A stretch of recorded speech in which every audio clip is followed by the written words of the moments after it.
is the rest.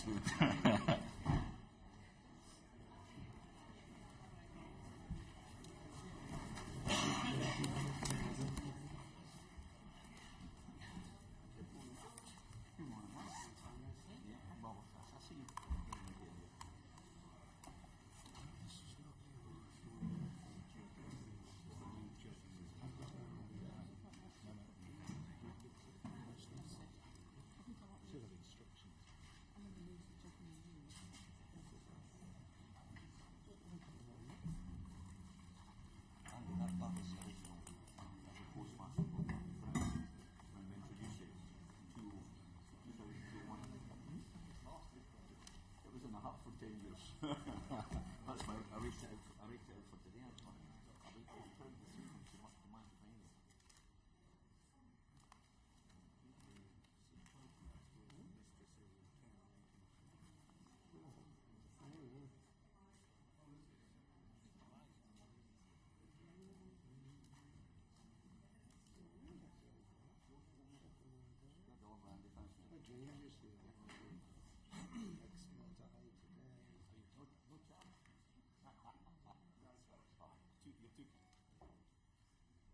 Order. Good morning, and thank you for agreeing to help us with our inquiry. We've got quite a few questions and not much time, so I'm going to crack on. But before I do so, can I just ask you to introduce yourselves for voice transcription purposes, starting with you, Andy. Andy Furey, Communication Workers Union. Mark Baker, Communications Workers Union. Josh Thomson, General Secretary, National Federation of SubPostmasters. Alan Bates, JFSA. Linnell, Forensic Accountant Advisor to JFSA. Thanks very much.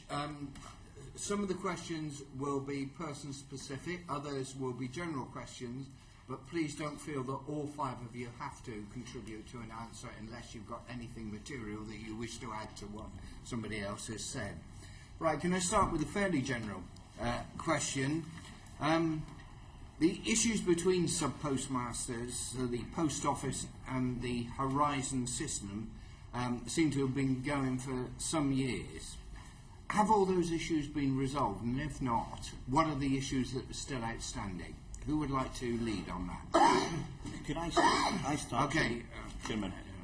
Horizon came in 2000, 2001. That was the original training kit that all postmasters got everyone in Britain at the time.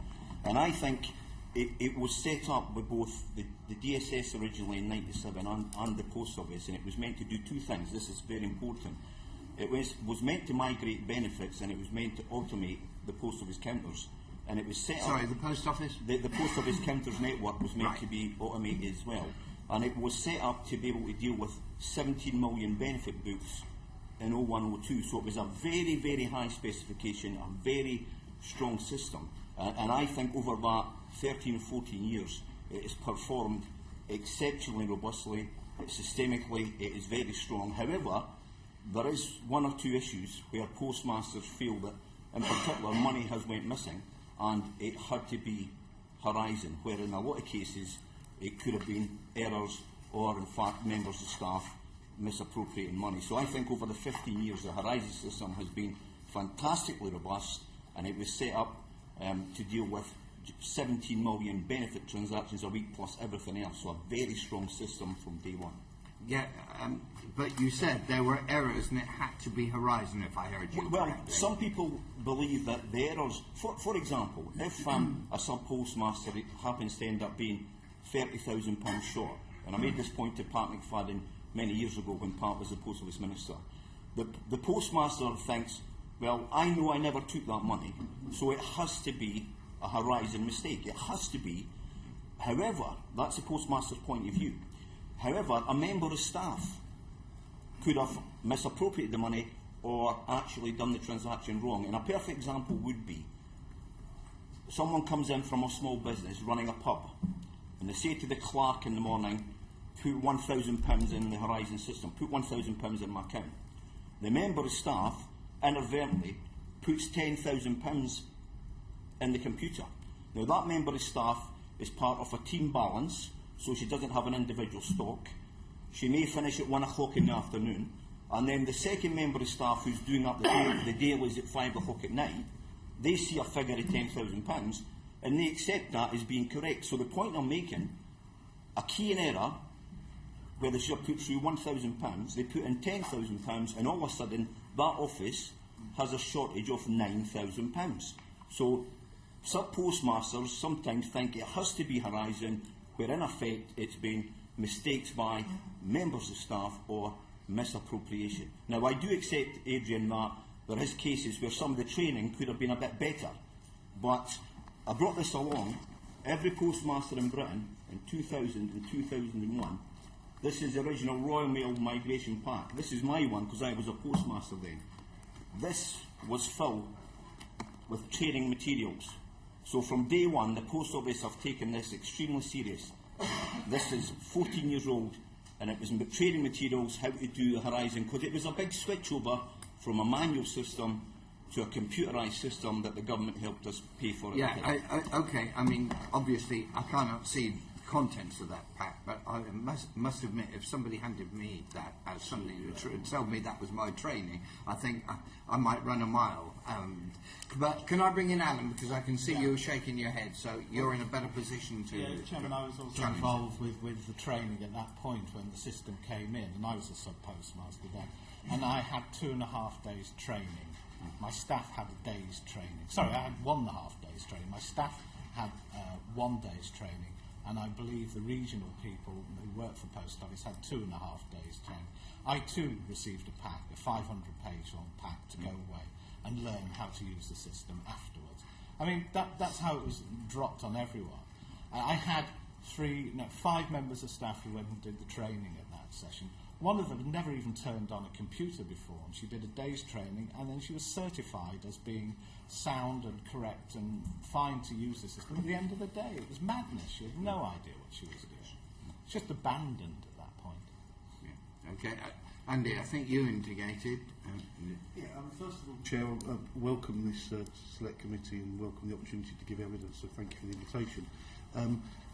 Firstly, we would say that overall we think the Horizon system has served the community, the Post Office, wider electorate very well, but doesn't mean it's perfect, and there has been some problems with the system. Primarily from postmasters, particularly in small post offices where the technical support may not be so good, and where the electrical and telephony systems might not be as robust as we'd want it to be. We're not coming here to criticise the Horizon system. Indeed, it's on its way out now. I think its shelf life is near to expiry, and thankfully the Post Office is investing with taxpayers' money for new systems. So, I mean, that's a positive. Our concern overall is the hundreds of postmasters that seemingly have not had justice when they have been dismissed for irregularities that have not been down to them as individuals or their staff, and are seemingly a problem of the system. We were pleased that the mediation scheme was erected and set up, but we don't think it's delivered as it was envisaged in the first place. We're concerned about the pace of the process with mediation and the number of cases that seem to have fallen out of the process as well. So overall, we're not particularly happy with the way that the mediation scheme has been conducted. So your complaint is more about the mediation than the actual scheme? I think it's without question that there is some glitches in the system that's created some problems for some individual postmasters. And you put this into scale. There's 11,500 post offices and 30 or 40,000 Horizon terminals up and down the length and breadth of the country. So this is not a wide-scale problem, but it is a problem nonetheless for the individuals impacted who have lost their livelihoods. Okay, you've indicated, Kate, and I'll bring you in, Mark, if you want to. If you could just make it brief, because I want to move the questioning on a bit. Okay? Chairman, a couple of points I think are pertinent. One is that when the Post Office moved to a computerised system in 2000-2001, they did not amend the contract between the SPM and the Post Office. So the individual SPM remained totally responsible for all gains and losses, but were no longer able to check each and every transaction because there were no slips, which meant that when a shortage or overage arose, when they tried to investigate it and asked the post office, my understanding is the post office had to pay for metadata from their contractors, Fujitsu, and there was an extreme reluctance to investigate each and every shortage or overage. When they made calls to the helpline supporting them, these were not dealt with or marked with low priority. I've done this from empirical evidence on a couple of cases. We're going to go on to this in a minute. But you asked if all the complainants were satisfied, and I believe none of them are. No, okay, Mark. Apart from representing Postmasters nationally, I'm still a serving sub-postmaster. I've been doing the job now for 27 years, and 10 years prior to that I was working for the head post office. And Horizon was introduced for a specific purpose, mainly to fulfil the wishes of the DWP to have more automated process for pension allowances. Horizon could also do other things in its early days, but its basic requirement changed as the DWP changed their requirements, and the post office needed to use Horizon for more commercial reasons, and had developed application upon application upon application. They had more and more data centres talking to each other, exchanging information. It's a very chaotic, behind-the-scenes set of circumstances in IT terms. We've mentioned training. The training started off reasonably good, but as the system evolved, there was no backup training of any adequacy. Postmasters have just sent manuals and are expected to not only teach themselves but have to teach their staff as well. So training is a huge issue. Mr. Thomson alluded to human error. There will always be human error when humans interact with computers. But what has been systemic and has been consistent throughout Horizon's life is the failure to recognise that parts of the infrastructure could be to blame for some of these discrepancies occurring. And it's the Post Office's failure to recognise that they needed to drill down into each and every kind of discrepancy, whether that was a surplus or a shortage. It's irrelevant, it's a discrepancy. And it's this just refusal to look at their system and analyse, is it fit for purpose in the modern day? Is it independently audited by accredited IT professionals? Not supporting the postmasters, the ones that find themselves in the JFSA group, and looking into their cases. None of this has happened over the years that Horizon's been in life, and it very much is the core reason why we find ourselves here today. Okay, I think you partly answered the next question, but I'm going to bring Caroline in. No doubt she may want to develop it. Yeah, so, as the Chairman said, I think we've kind of got your views on this, but really I just wanted to, in a nutshell, if you could say, the Second Sight's 2013 interim report gave a preliminary conclusion that there was no evidence of system-wide or systemic problems with the Horizon software. Can you just tell me whether you yes or no, really, whether you believe that this remains a fair assessment of the system's functioning? Personally, I don't believe that that's the case anymore. I think there is a lot of areas which have been highlighted since Second Sight issued their first report. I have the benefit of, because it was issued to one of my members, I have the benefit of reading their report that they prepare for the mediation scheme, where they are now highlighting lots of areas that have the potential to cause discrepancies. I think systemically the system is very robust, and I would just like to make a point that the CW quite rightly represent Crown Office staff. The Crown offices in the UK, there's about 330 or 40 left. Very busy offices. They do about 16% of all the volumes of work throughout the Post Office network, and it's been around that for the last 15 years, slightly more, 17-18%. And if there was a systemic issue, and we represent 70% of all Britain's sub-postmasters. The CW quite rightly represent most of the Crown offices and maybe about 100 of postmasters.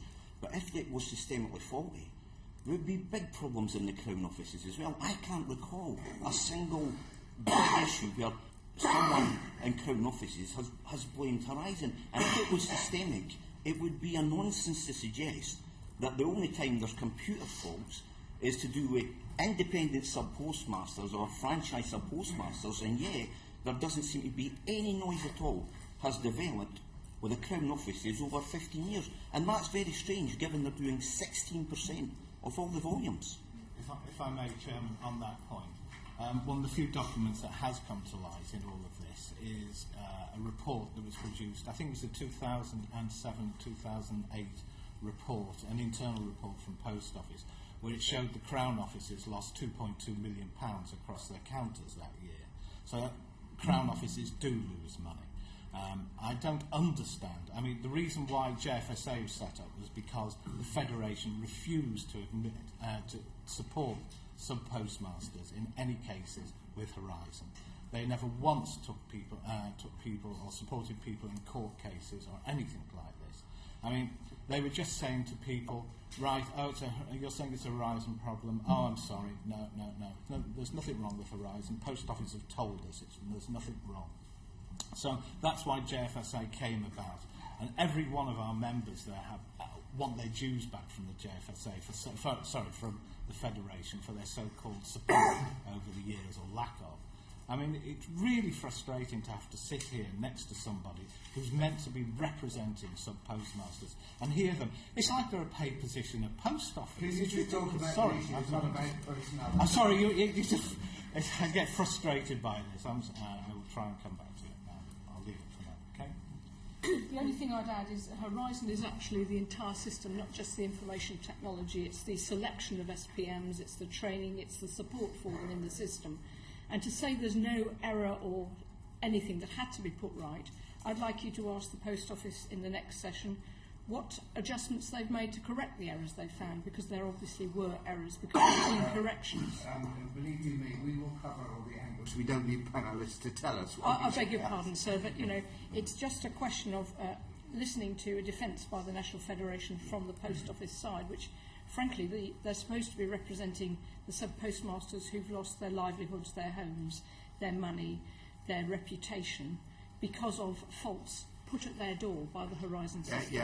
Can you just confine yourself to the issues that we're talking about? In response to the question that was asked and was put forward, the original report that you referred to there, a lot of water has gone under the bridge since then. I think there's far more facts to come out, which I'm sure you'll ask questions later on about. It's not necessarily in response to the questions, in response to George Thompson's contribution about Crown offices. The CW does represent the members in the Crown offices. They're directly employed people, and I feel that the processes and systems in place provide more than adequate protection for those individuals who we get full representational rights for. So there's a losses and gains procedures. It's fully acknowledged that there can be human error and mistakes are made, and people are dealt with under that procedure. But no Crown staff have lost their jobs directly as a consequence of Horizon problems. But I would submit that that's due to the fact that the big Crown offices have much more robust telephony, electrical systems, and over maintenance and regular checkups of the system. It's difficult to compare a Crown post office where you might have 20 tills with a small sub-post office in a rural area where it's got telephony problems, etc. Similarly, each counter clerk will have its own till, and there's the balancing arrangements are virtually daily. So, yes, it's correct. George is correct to say that there hasn't been problems in Crowns, but certainly there has been problems in very small rural sub-post offices. So could it be said that in effect in a Crown post office there is a system, if you like, that actually picks up errors, and there is a sort of balancing process day by day that flushes these out? It's even more robust than that, Chair, in that if one counter clerk takes over the serving position of another counter clerk, you do a cash declaration and you check the money at that point, because you're essentially serving from the same till. So tea breaks and meal reliefs, there's a switch over. So, and people do make mistakes, and the 2.2 million figure is correct. The Post Office, with our support, have been trying to improve that figure, but people do make mistakes, and it's what you potentially input into the system. Generally speaking, you can find those errors within the course of the working day and take whatever steps to rectify that problem. George? Chair, if I could just make the point that I agree with everything Andy's said, and Andy's talked about putting measures in place to, if you like, help with human errors, whereas Mark has said 10 minutes ago it was systemically faulty. The point I'm making is that I don't believe the system is systemically faulty, and a lot of it is down to people making errors. And Andy's right about the Crown offices. They have different processes in place that make the detection of human errors easier to do. That's the only point I'm making. So to your knowledge, are sub-postmasters continuing to experience the issues that have been previously reported? Well, the big problem that I've got is I've been active at the top of the Federation for 15 years, and my colleague Mervyn Jones, who's our commercial director, Mervyn for a long time as well. And we were talking about this yesterday. We've been to hundreds and hundreds of sub-postmasters meetings over the last decades. We represent 7,000 sub-postmasters. It was more than that when the network was bigger. There has never ever been, and if there was a systemic problem and you're doing 6 million transactions a day and 60,000 people using the system every day, it was 100,000 10 years ago when the network was bigger, we would be absolutely inundated. We asked the Executive Council because we knew they were coming here. The instance where they've been asked about Horizon, it was faulty, and it's tiny. And most people, what's happening recently in the last 2 weeks, we had a sub-postmaster, someone who was a sub-postmaster, phoned up Shoreham, and he was going ballistic. He was a postmaster between 1996, and this is to do with publicity, and it's starting to damage the brand, and we'll have to be careful. He was a postmaster between 96 and 98, and he was ranting and raving at me along the lines that we've let postmasters down, as just been said 10 minutes ago. I don't accept that for a minute. He knew it was Horizon, he lost his job, he was thousands of pounds short, and I let him go on. I said, now, are you absolutely certain about the dates? Yes, it was 96, 98. I said, well, do you realise Horizon wasn't introduced to 4 or 5 years after that? So we have to be careful. We're not creating a cottage industry that damages the brand, that makes clients like the DWP, the DVLA, to think twice. We do £350 million a week we pay out for the DWP in government benefits. £18 billion a year.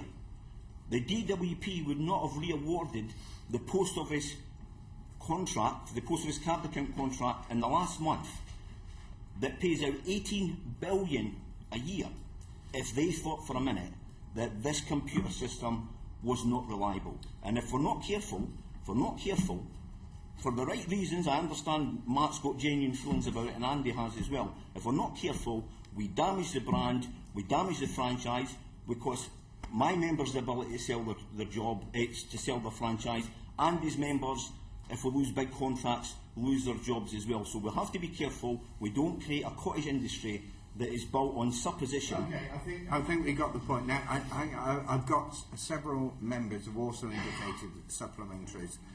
Brian, I think you were first. Yeah. And then I've got Robin, and then I've got Paul. I used to be an area manager for pubs, a lot of pubs, and there's a real similarity in the problems that you're talking about. Because if you employ staff, money, unless you're very careful, walks out the front door on 2 legs, quite frankly. So it's not difficult to analyse where the money is being lost from, because there are some big sub-post offices which employ a few people, but many of them are a husband and wife team, or to be modern, 2 partners together in running a business, which are really very small businesses. What analysis has been done on that basis? Because it would answer the point that I think you, Mr. Thomson, are making, that where staff are employed, that people can walk out the door, can make mistakes, which are very difficult to manage for the sub-postmaster in charge. What analysis has been done in that respect? May I take that one? The problem that the members of JFSA have got, and the complaints have got, is the analysis and evidence hasn't been produced. Using your pub analogy, the landlord has access to all the accounting records. He can see when cash is missing. What has happened in the small sub-postmasters, even where there's only the SPM operating the tills, money has gone missing, which is out with their control. For example, if money cash collection is picked up and remitted to head office, sometimes it's not logged against them in head office and a shortage arises. Sometimes an entry goes through, a transaction correction or credit, and they don't know about it. So what's happening is, although the sub-postmaster is personally responsible to pay cash, they are not aware of how the differences have arisen. And if this scheme, this mediation scheme, had actually told the complainants, the applicants, where the money had gone, there would be a lot of settlements. But we still don't know. The accounting is outside the SPM's control. Then how can the sub-postmaster be responsible? Because under the contract with the post office, Well, they are no. responsible. I'm talking about reality. Forget how the post office tied it up. How can they be responsible if they're not in control of their business in the way that you've just described? The problem is, under the contract, they are responsible, and that is No, why I know they feel that. aggrieved. In the real reality, world, I'm talking about how come they be expected to be responsible when in fact they haven't got the tools to carry through that responsibility? Is that the nub of it? absolutely the key question. Thank you. Yes, we'll be coming on, particularly when we talk to the post office. But Robin and then Paul. I just want to come back to something Andy Furey said about this relating potentially to issues with telephony and connections and that kind of, and that side of things, and particularly in the more remote and rural sub-post offices. Is that something that JSFA recognise as potentially part of the issue? And you're nodding. And if it is, surely that is something that ought to improve over time, as branches potentially get upgraded to telephony as we get the rural broadband. Is there any evidence that is being addressed through those types of upgrades? I think that's a question for the post office. We have evidence of historic failures. A lot of the connections on very complicated things like ATMs were done through a mobile phone connection, which sometimes dropped before both ends of the transaction were captured. Historically, that's the problem. I don't know what the post office have done to fix it, or whether they're working with British Telecom or some provider. But theoretically, we hope it would improve. Yeah, George and then Mark, if you quickly. I'm not sure, but what I've heard today and what I've read, that it's okay just to say that it only affects smaller offices, because I think I'm saying some of the witnesses have said that. I think that some of the offices that have went into mediation are quite large offices, and the interfacing, it comes back to the Crown Office point, the interfacing between all the systems are the same for the Crown offices as they are for the rest, and I think that has to be the point has to be made. I don't think the people who are bringing their cases forward are exclusively small offices by any means. So, you know, it's not just about broadband. I accept Robin's point. It's not about broadband, and it'd be interesting if, you know, some of the figures are there. How many are really small offices? How many are quite large? Because I think you have to be consistent in your arguments, not just pick and choose what you think is a good fact for any particular point. Okay, Mark, if you can make your answers brief, because we need to. I've got a lot of experience in another life in IT network systems, working over virtual private networks, and I've been doing a lot of research into data flow disruption. Horizon just produces packets of data. It has to be transmitted, and it needs a secure network over which to be transmitted. The ADSL lines are not interleaved. And what happens there is, if you don't interleave an ADSL line and put other equipment on it, you run the risk of disruption happening to the data flow. Power can cause the same kind of disruption. The infrastructure in branch has not been maintained at all since it was introduced. The power lines have never been checked, the plugs have never been pack tested, the trip control switches, which is designed to protect the electrical circuitry, have never been looked at since the day they went in. I have no idea whether they still work. So what damage can power surges cause, power outages caused by the power company, and that type of thing. But it's the interaction of Horizon when it loses its ADSL connectivity for whatever reason and defaults to its modem is another area of concern to me, because we're doing highly encrypted secure banking transactions on a mobile phone chip.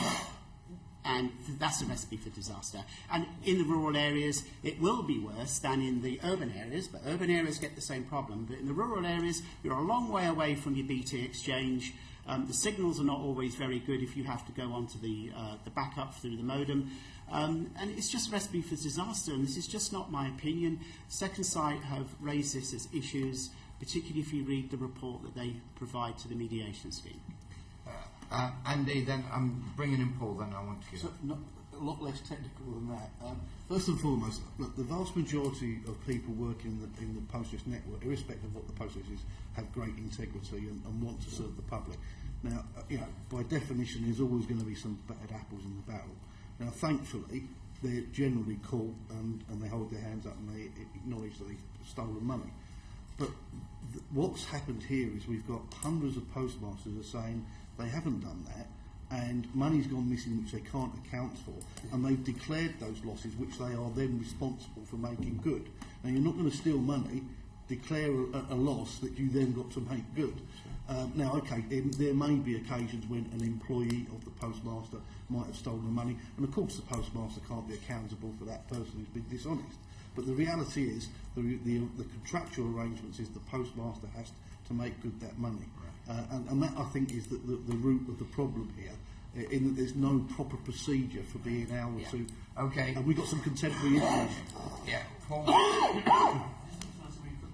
Mr. Thomson, I mean, your unconditional endorsement of the Horizon system seems to broadly concur with the Second Sight report conclusions. Do you also agree with their conclusions that the Post Office's response to the problems that emerged was unhelpful, unsympathetic, or failing to solve the underlying problem? I think when it comes to training, there could have been some better training. I accept that. But in my opinion, the three things have really happened. Training is one of them, and some people have just got a few things wrong. I think the second thing is there is... So you don't think there was a attitude, culture problem in terms of the Post Office's response, which is what Second Sight... Yeah, can I just... we are actually asking a question on this in a few moments, so I think perhaps if we could just move on.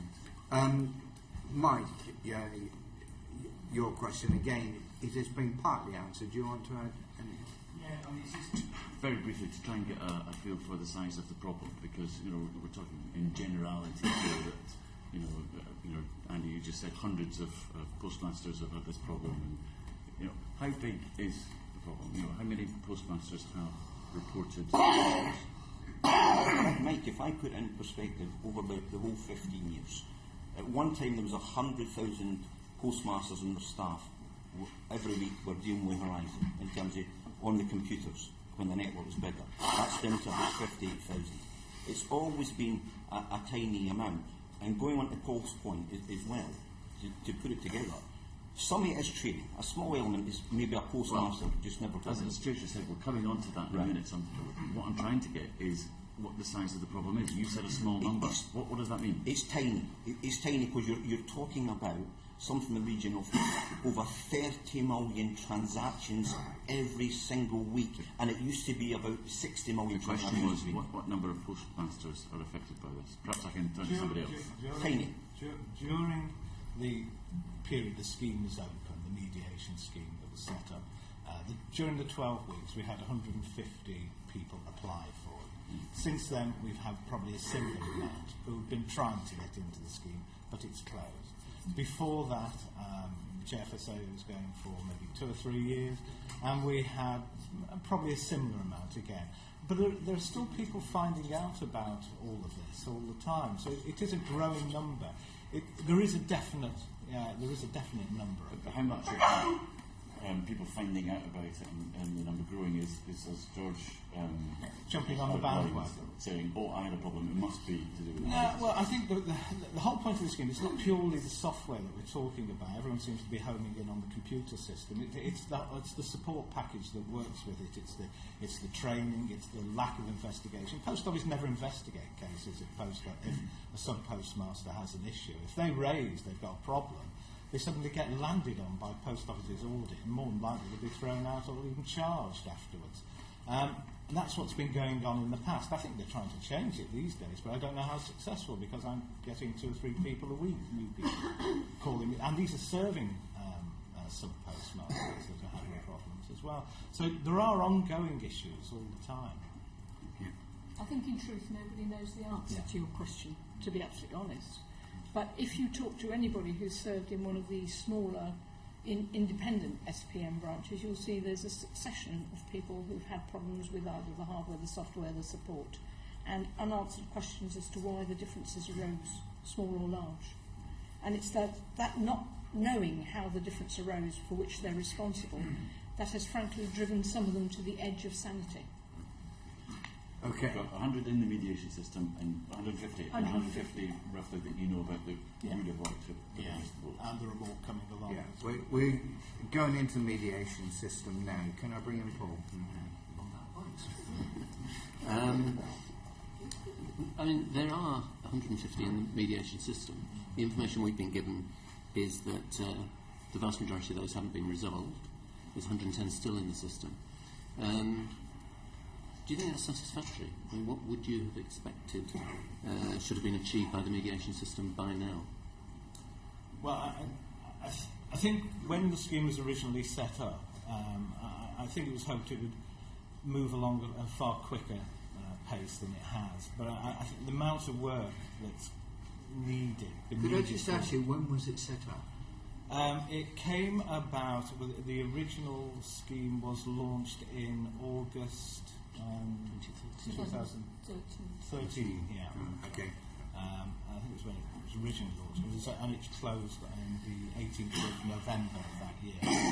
I think there were thoughts of it would be a matter of weeks for Post Office. I think the Post Office allowed 4 weeks to look at cases and investigate them, whereas it's been taking them between 4, 5, 6 or 7 months to investigate a case.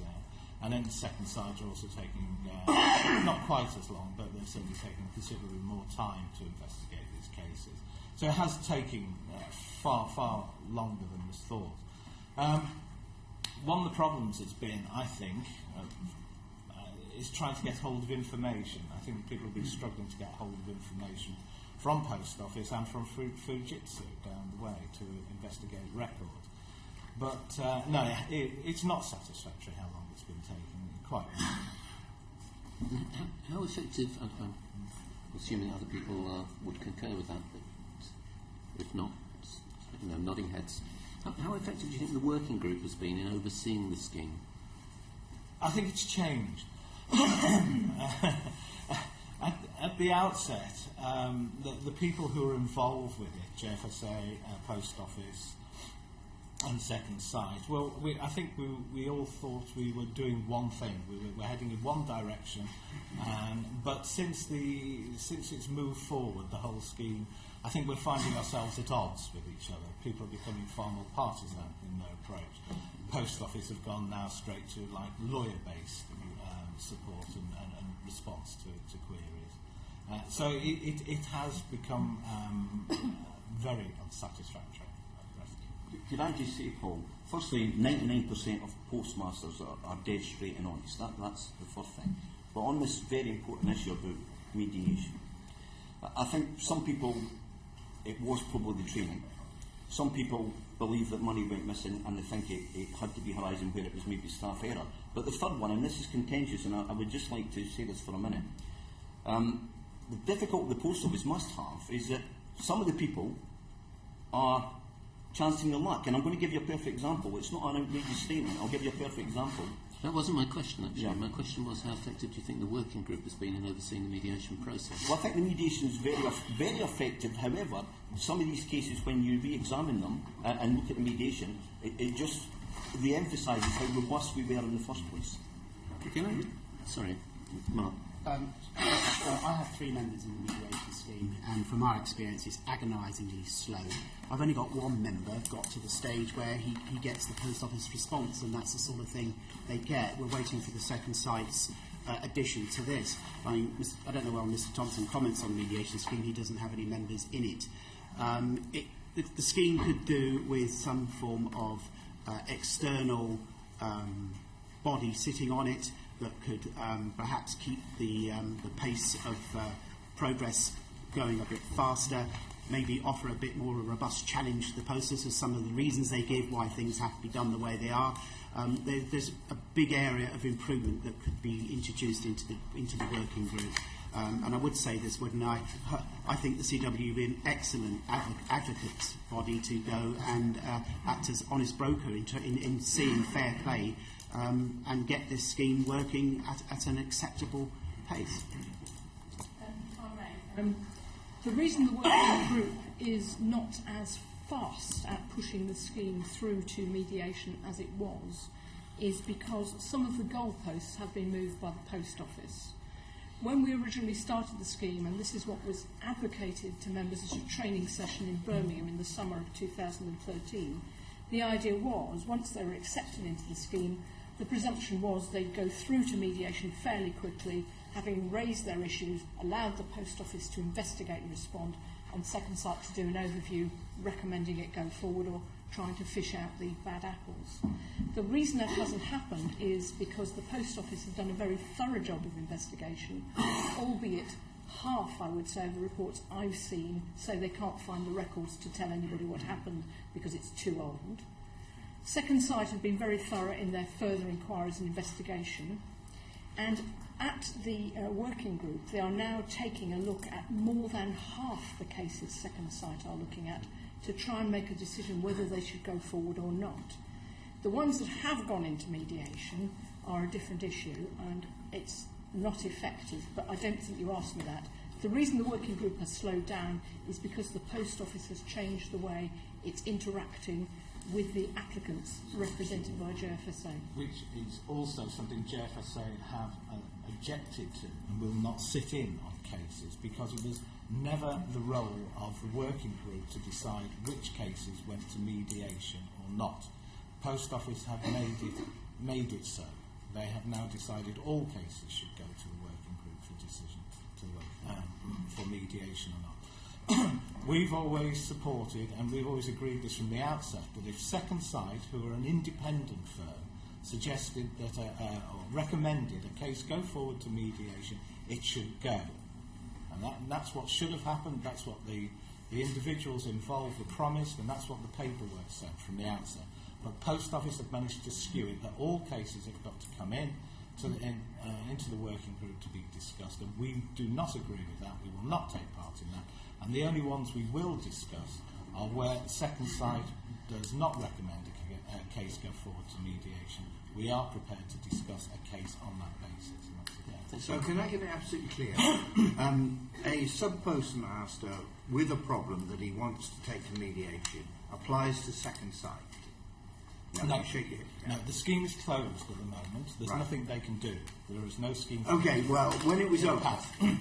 Yeah, they submitted an application into the working group to ask whether a case could be heard or go forward. Yeah. They were then accepted, and the 150 cases were accepted for the scheme, and it's those cases that have been working their way through the scheme. Yeah, yes, I understand that. Yeah. What I'm not clear on, my understanding is Second Sight is the organisation that determines whether something should go through to mediation. That is our understanding of the way that it's... Well, what is the role of the other participants in the working group? Basically, it's to administer the scheme. Originally, it was to set up or formulate the scheme, bring it together, and then to take care of the issues of driving it forward and making sure the cases were progressing all right and dealing with any problems that came along. So, you said they're not pulling together. Is that the justification for the Post Office closing the scheme or closing the process and then taking the litigious route? Well, it was only an initial scheme to start with. It was only open for 12 weeks. It was thought there would be something to follow up afterwards, but nothing's yet appeared.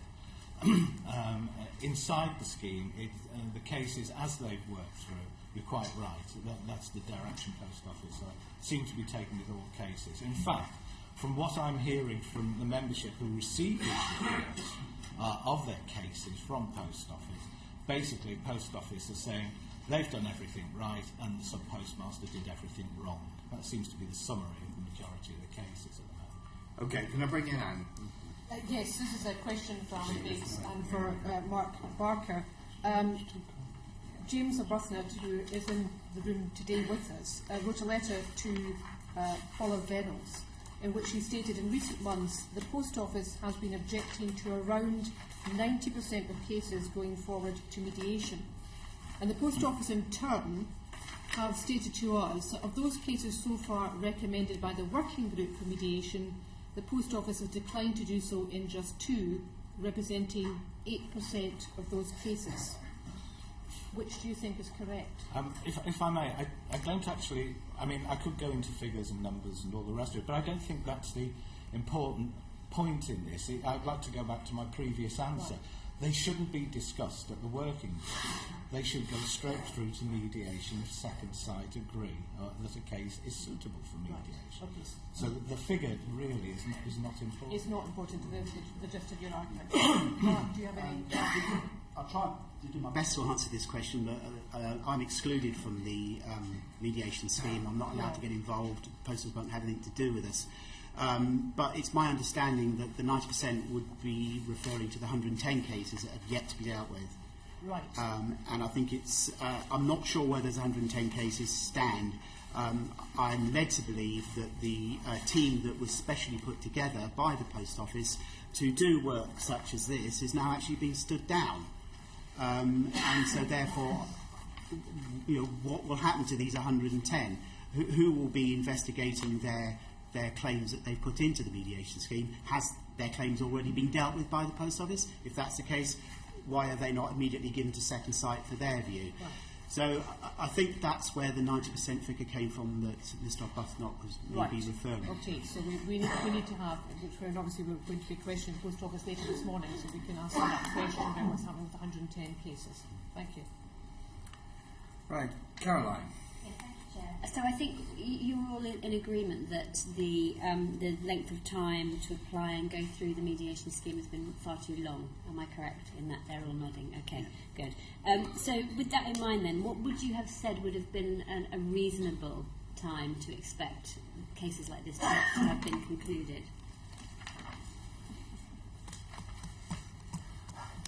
That's a very difficult question, because each case is significantly different depending on the age of the case, the size of the loss, what records have been preserved, whether there was a criminal conviction, whether a full investigation was conducted by the Post Office which can be produced and available for Second Sight to review.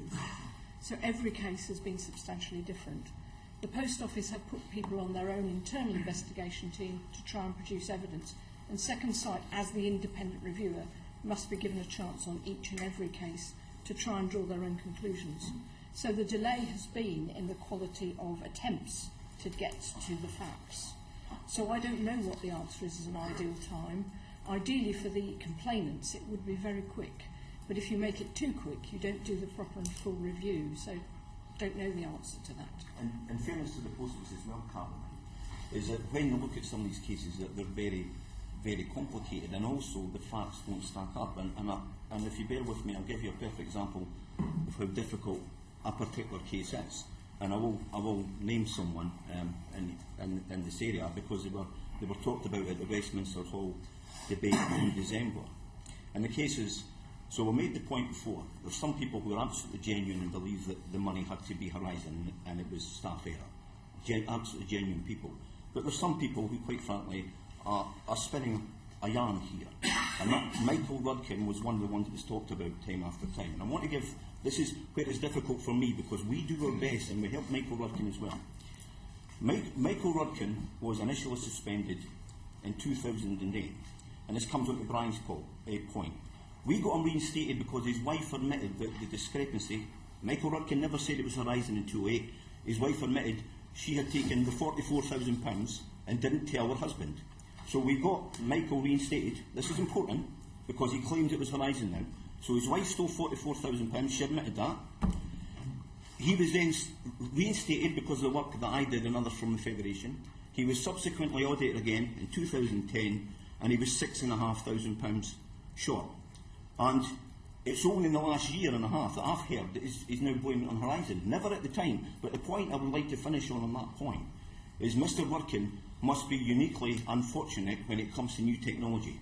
Because there was a robbery in his office in 2005, £50,000 went missing, and his CCTV camera was actually happened to be broken. So he's very unfortunate with new technology. I support genuine people, but there's some people are chancing their luck. And just to finish on that point... Yeah, but could I make the point? You are quoting an individual case, and that individual is not in a position to rebut anything. And I think, quite frankly, it's totally out of order. And I will check on the legal implications of what you've just said. Can I bring you back in? Are you finished, Brian? Yeah, thank you. It seems to me that this problem arises from the initial launch and familiarisation programme of a nationalised industry which didn't get it right. That's the truth of the matter. It goes back to when they initially put this into effect. So can I ask, did the Post Office, when they created this, set up special teams to give advice and training?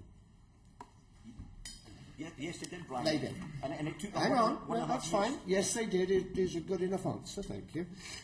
Did they then set up regional help desks, and were they available to people? No. No regional help desks? National. So we're talking about a national organisation with thousands upon thousands of branch offices which expected this to be done by the issue of a pack, recognising that a lot of people who run post offices actually don't have English as their first language, or didn't. So this was badly planned right from the start. Is my conclusion correct? No. I don't accept it is correct, because we have trainers on the ground, the Post Office, and the Post Office used to have a regional structure in the UK as well.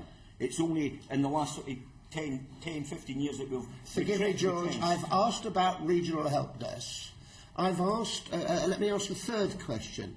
Recognising that the turnover of staff in any business is sizeable nationwide, what was the continuing help given to ensure that that staff were familiarised? It's no good just familiarising it 15 years ago and then forgetting that actually you need to keep an ongoing training programme in place.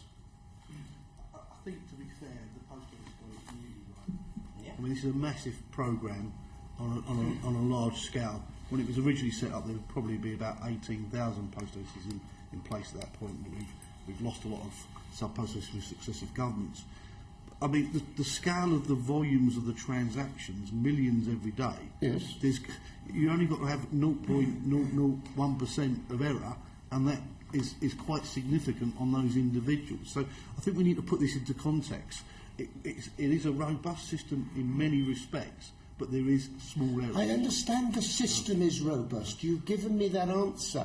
It's the people that matter. They're the element where the problem lies. And it seems to me that wasn't properly, fully understood by the Post Office at the beginning. Can I take a vote? And is that a correct view or not? Can I give you an example? No, I'd like to take a vote. Who has that as a correct view or not? What was the support and ongoing training good enough when this sizeable system was launched? Yes or no? Yes. No. Yes. Two no. Okay. 4 no's. Thank you. I've got my answer.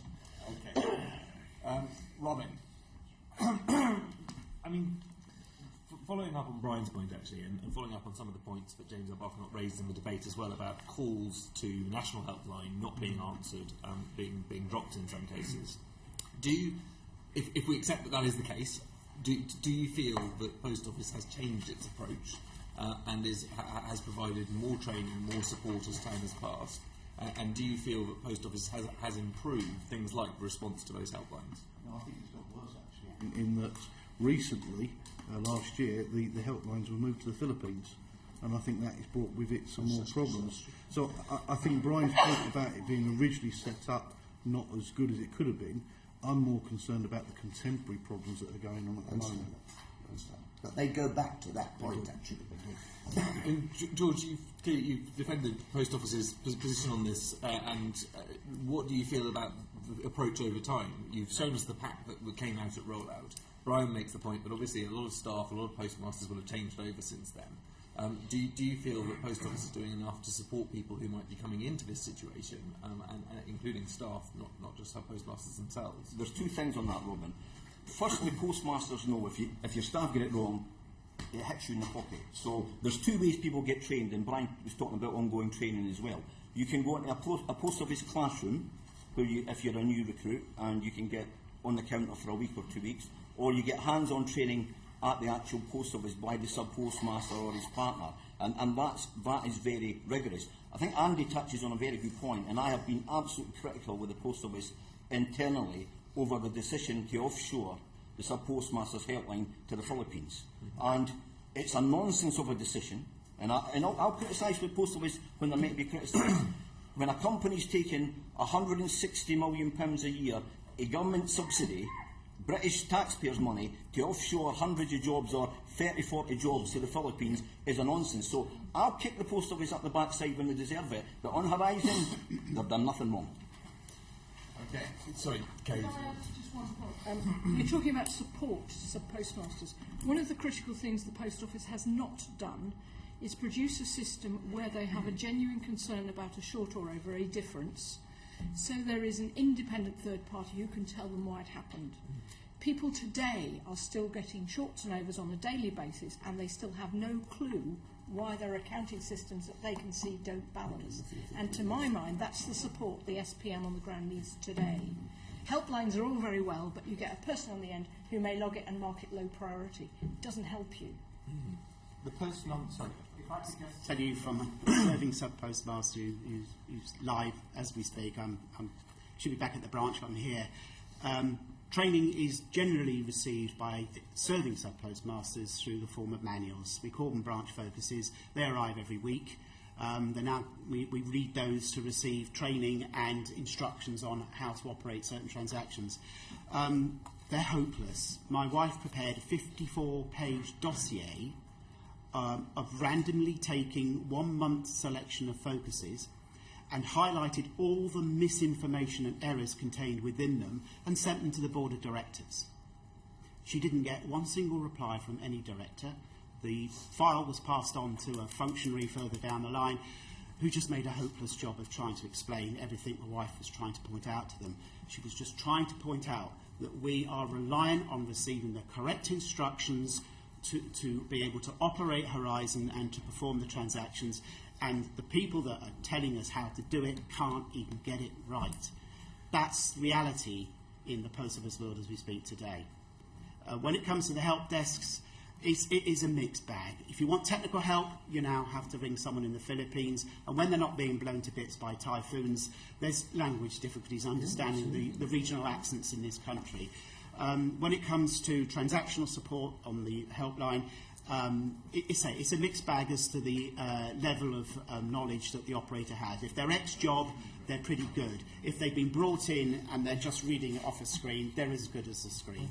And as I've already alluded to, that information can often be wrong. I think we all heard loud and clear some of those concerns, particularly about the helpline linked to the Philippines. I think that's something we'll probably want to follow up. Do you want to finish off now, Robin? One thing the Post Office has done, obviously, is offered financial assistance towards the costs of professional mediation advisors. How do you feel that has worked, and has that financial support been sufficient? It's been, unfortunately, it's turned out to be far too little. I think earlier we mentioned that the scheme, it was thought it was going to be a far shorter device. It was only going to take a matter of weeks for each stage to be gone through, and it's taken months and months. I mean, there is a contribution of about £1,500 towards the professional advisor for an individual. I did a straw poll of the advisors recently, and over half of them came back with responses, and they said that a more realistic figure, having undertaken the work now, is somewhere in the region of 5,000 to 8,000, possibly 10,000 on average for these cases, and that's without the mediation elements of it as well. Some of these advisors are so upset with the cases, the details of it. They're spending 30 hours on it quite happily, and they're working away on it because they've seen what's happened to people, and so the advisors have been very good. But I mean, it's certainly far too little, the financial support. And finally, can I ask each member of the panel, really, what do you think should happen next with the mediation scheme? And what, if anything, can the government do to actually help resolve the issues outstanding? Well, first thing is to see that was my shopping list. No, it's first thing. I mean, Post Office has to be investigated. They have to become part of the investigation. they're trying to act as an agent in it, they're trying to act as everything in it, they're trying to control the information coming out, what's released and all the rest of it. So they have to be investigated, they have to be taken out of this scheme. Government has to take it over. It really does. You know, while Post Office is still sat in there controlling all the information, we'll never really find out the truth. For a tiny percentage of complaints over a 15-year history, it would be a nonsense for the government to take it over. Let's bring it to a conclusion as quickly as we can. The cases are in mediation, let's deal with them, let's get out of the way, let's move forward, and let's try to make sure the Post Office has a decent future as a standalone company outside the Royal Mail Group. Let's get on with it. I would suggest that the mediation scheme needs to be opened up for some of the contemporary cases that are ongoing today. I think I would ask the Post Office to withdraw any obstacles in the way of the CW representing Postmasters. Mark gets lots of obstacles of not recognition for representing Postmasters. I think the filtering through the working group to stopping cases getting to mediation needs to be removed, and I think there needs to be some independence into the mediation scheme beyond the current people involved. And obviously I'd make a bid for the CW to be involved in that. I think it actually needs to be put on a more robust and a firmer footing with greater participation from all key stakeholders. I think the initial complaints review mediation scheme with 150 cases in it needs to be drawn to a conclusion by making the Post Office go back to the original brief and stop doing this legal defence thing. But I also think a permanent government-based solution for new complainants to a third-party individual like an ombudsman for future fault reporting without any recrimination or redress on the person raising the complaint from the Post Office would be an essential way to go forward. We need something for future complainants to do, albeit, you know, the MPs have been fabulous, but it shouldn't be necessary for somebody having a current problem to fall back on their MP and raise it in this way.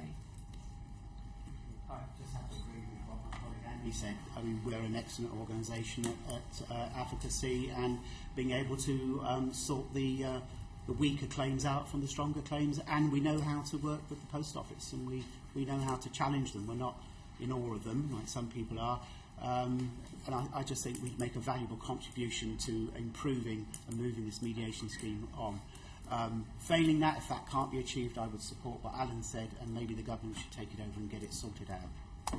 Okay, that concludes our questions. Thank you very much. And I always conclude my remarks by saying if you feel there is anything that you wish to add as supplementary evidence, please feel free to do so.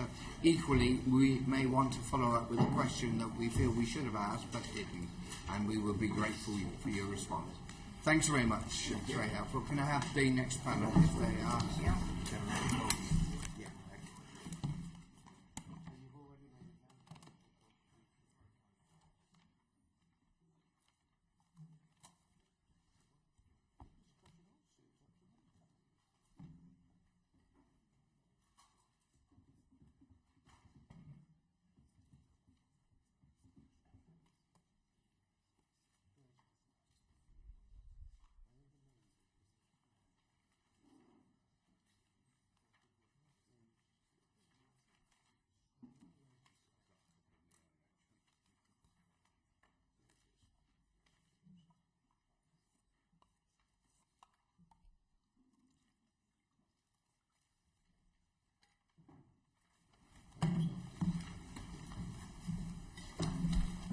Thank you, and for agreeing to help us with our inquiry.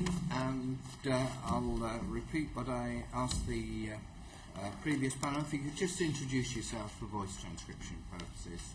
Angela Vandenborg, Head of Partnerships for Post Office. Could you speak up, please? I had difficulty in hearing you. Angela Vandenborg, Head of Partnerships Post Office. Thank you.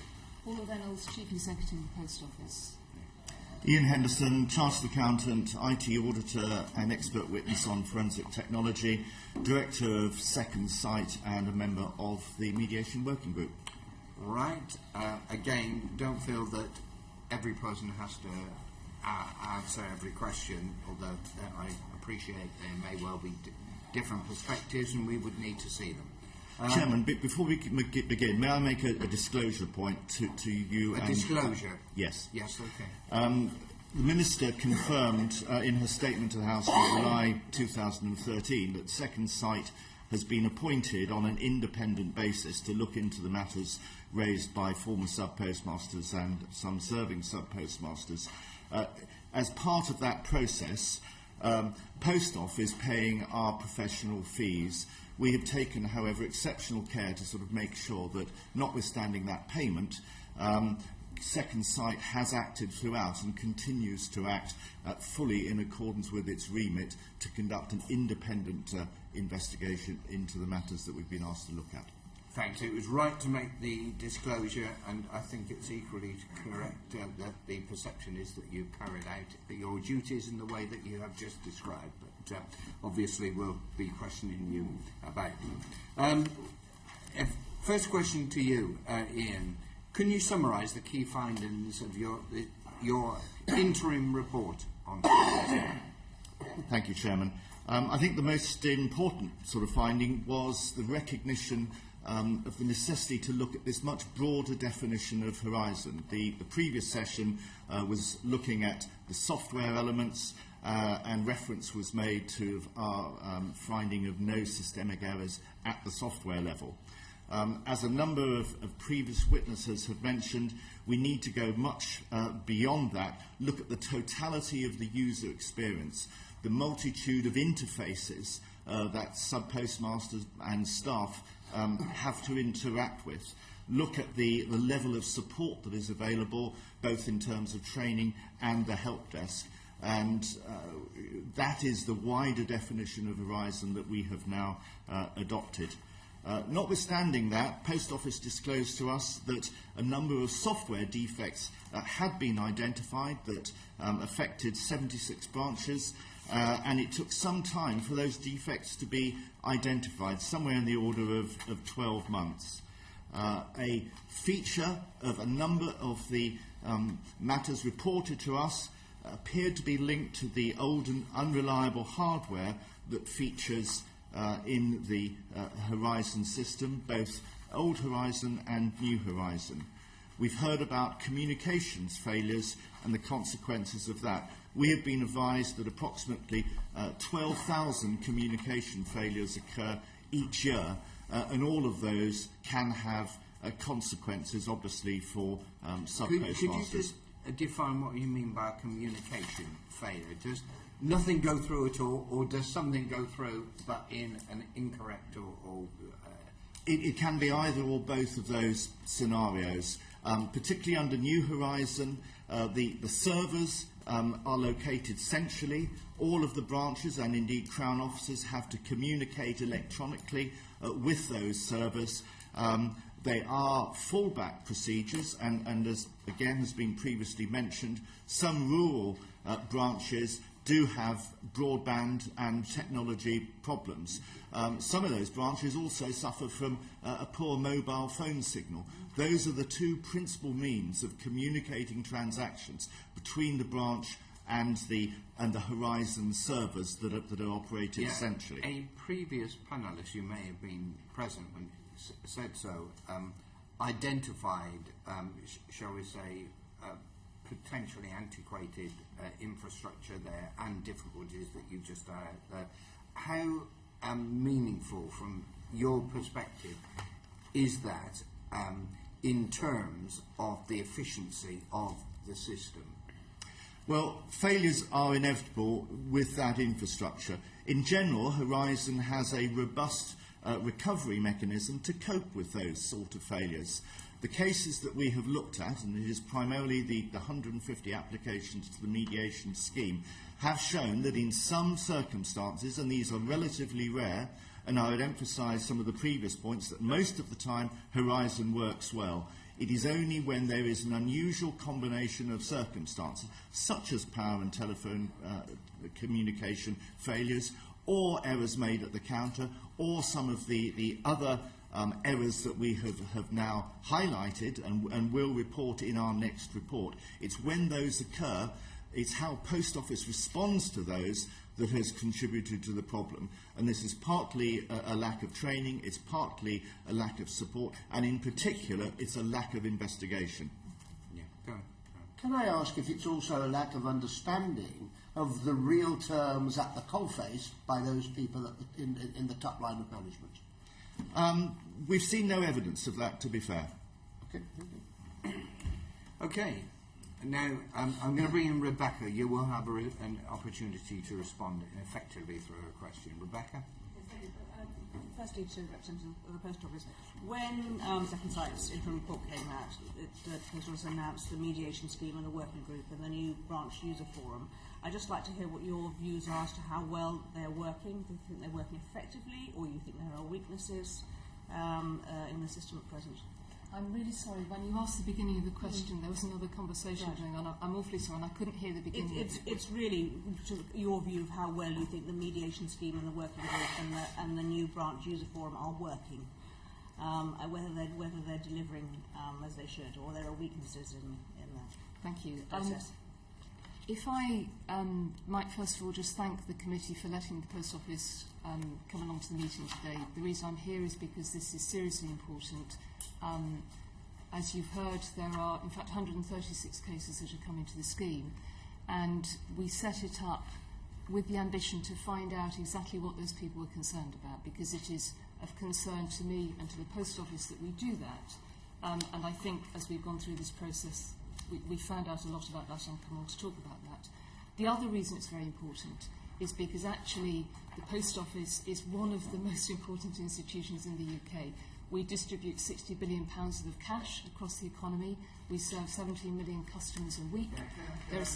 In the interest of brevity, I think every MP above all knows the importance of the Post Office. And we're very grateful for their support. If you could just get on to the nub of the question. And the point I wanted to get to is that the scheme itself has been very important, because it's critical that we hear if people have concerns about the system that they use day in, day out across the country.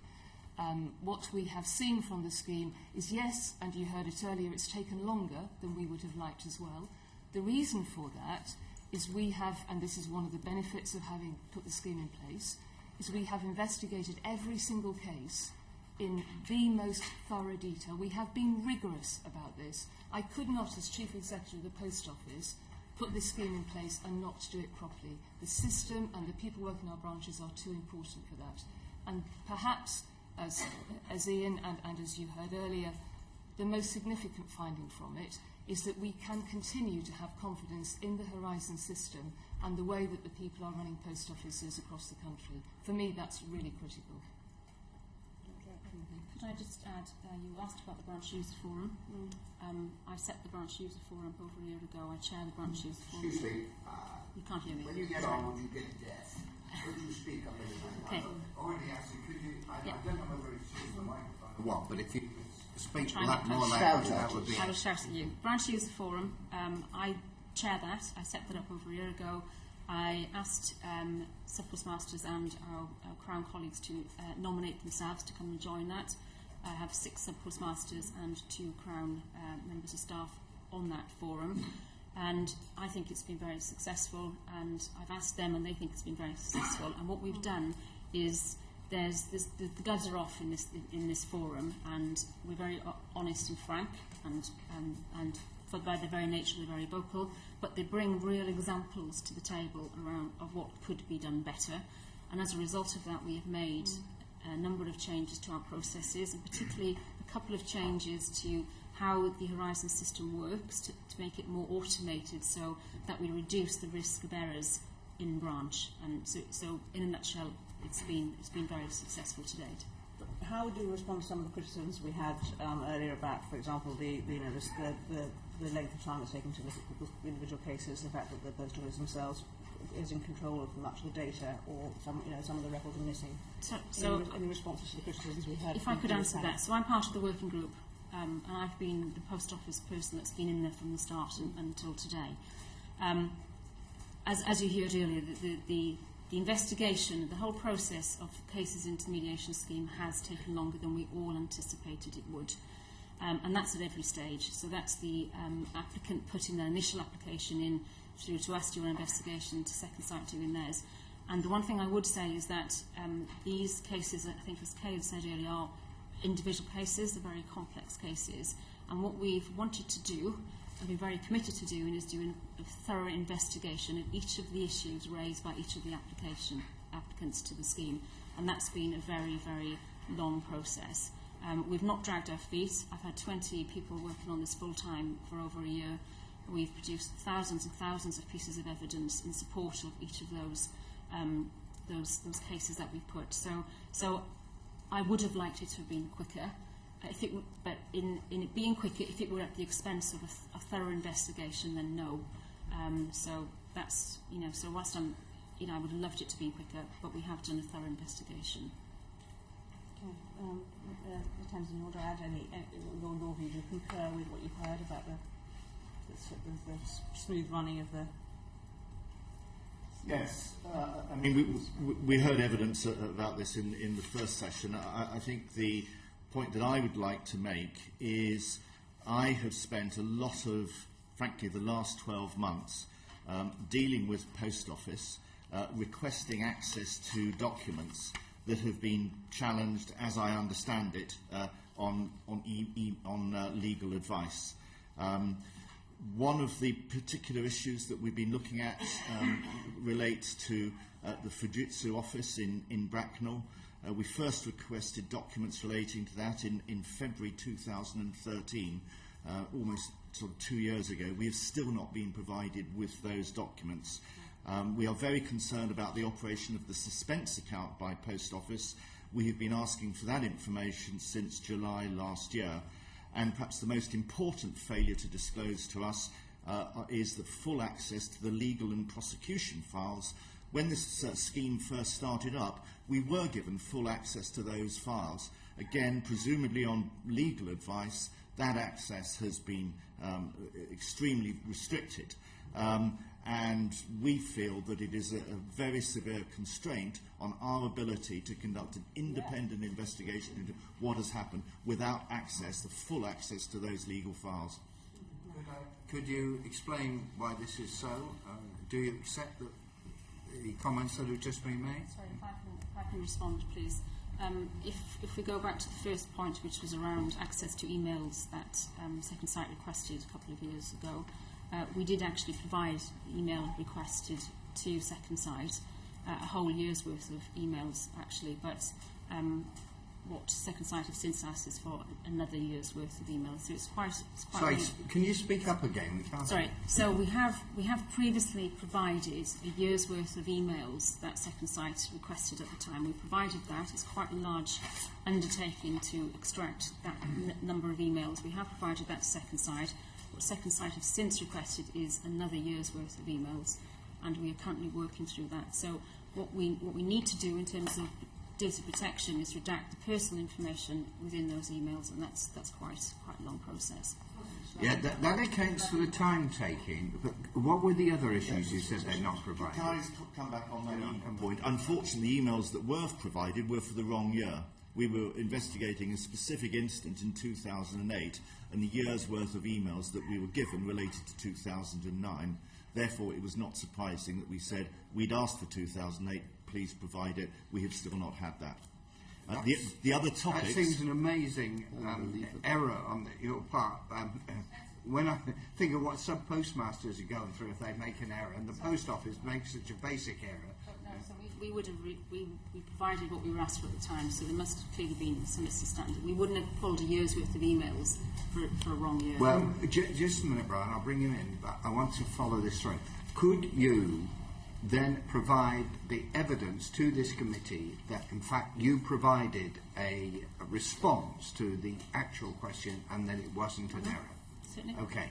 Brian. Yeah. Can I ask you directly, were you given legal advice not to allow these papers to be seen? Because that's the intimation. Were you or weren't you? It's a yes or no question. So which papers are you referring to? Well, the papers that Mr. Henderson has just referred to. So the emails, then, no. All we need to do... Were you given legal advice not to submit those in the way that Mr. Henderson suggested? Other than our obligations under data protection, no. Could you just outline the other issues? Yes, the other two categories are suspense account. We know that every year Post Office takes the credit of its profit and loss account, generally six-figure numbers, from a suspense account. The concern raised by a number of sub-postmasters is some of those credits actually relate to sort of transactions where they have suffered a loss. We've been asking for that data since July of last year.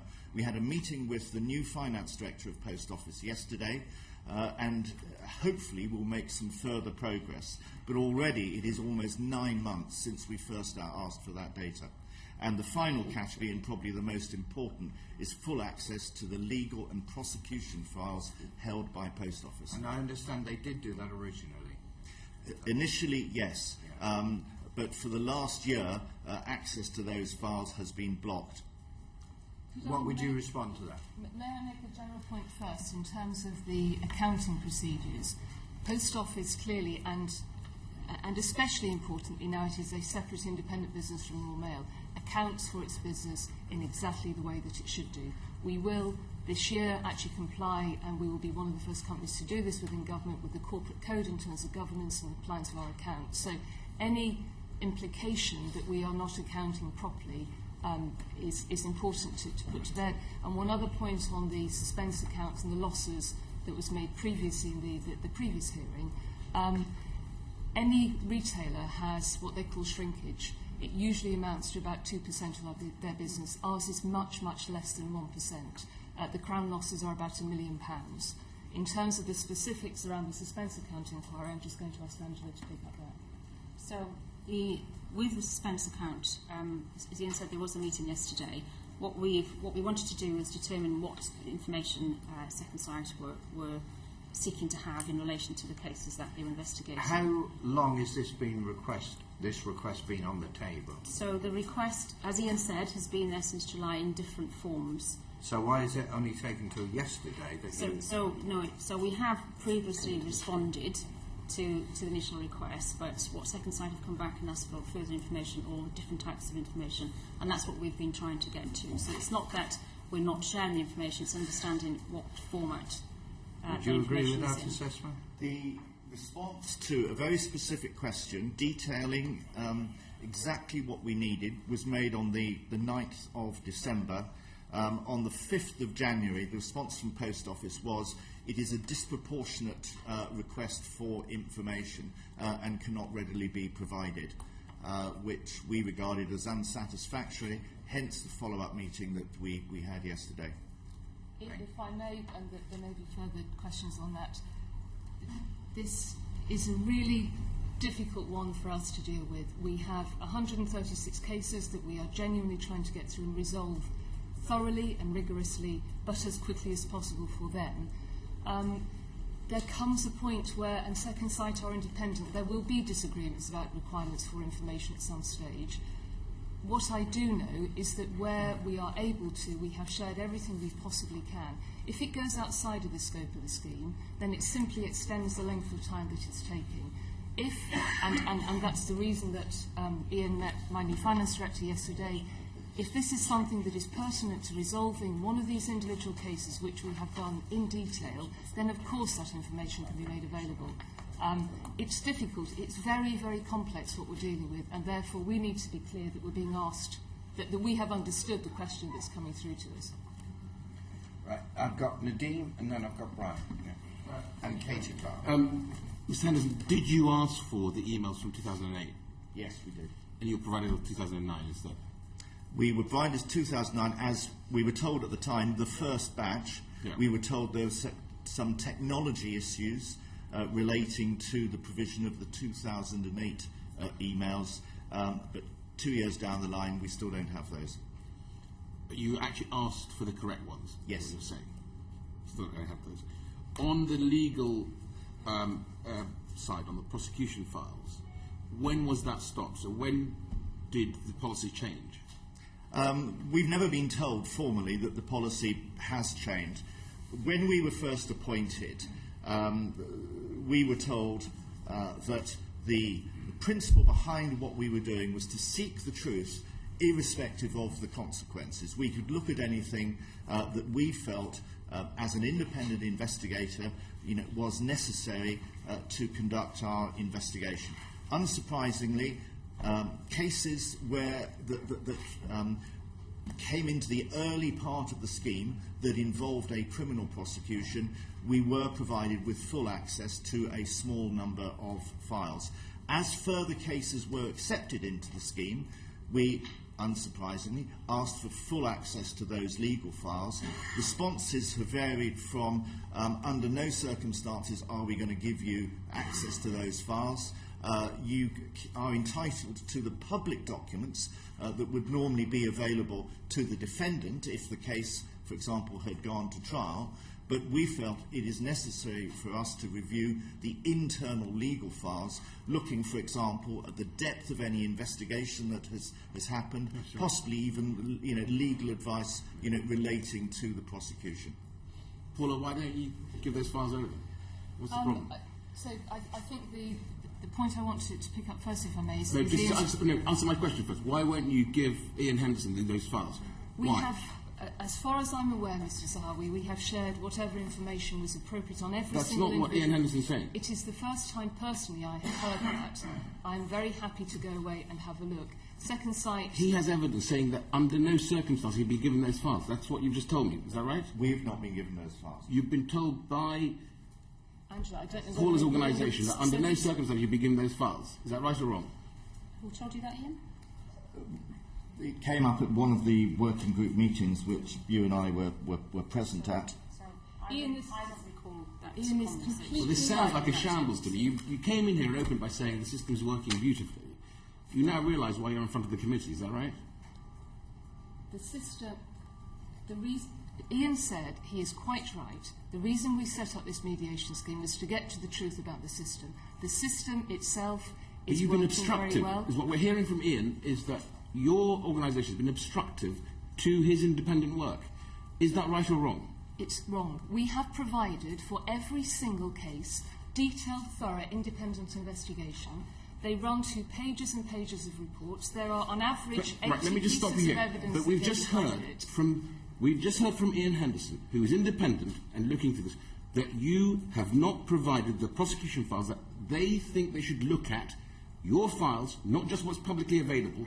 They need that information. Will you provide it, yes or no?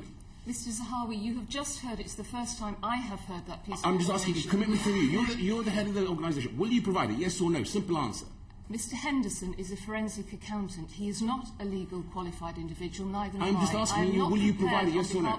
I'm not prepared on behalf of the Post Office. I've got my answer, so you won't... No, you haven't got your answer. You haven't heard a yes or a no. I'm simply saying that at the moment I'm not able to answer your question. Why?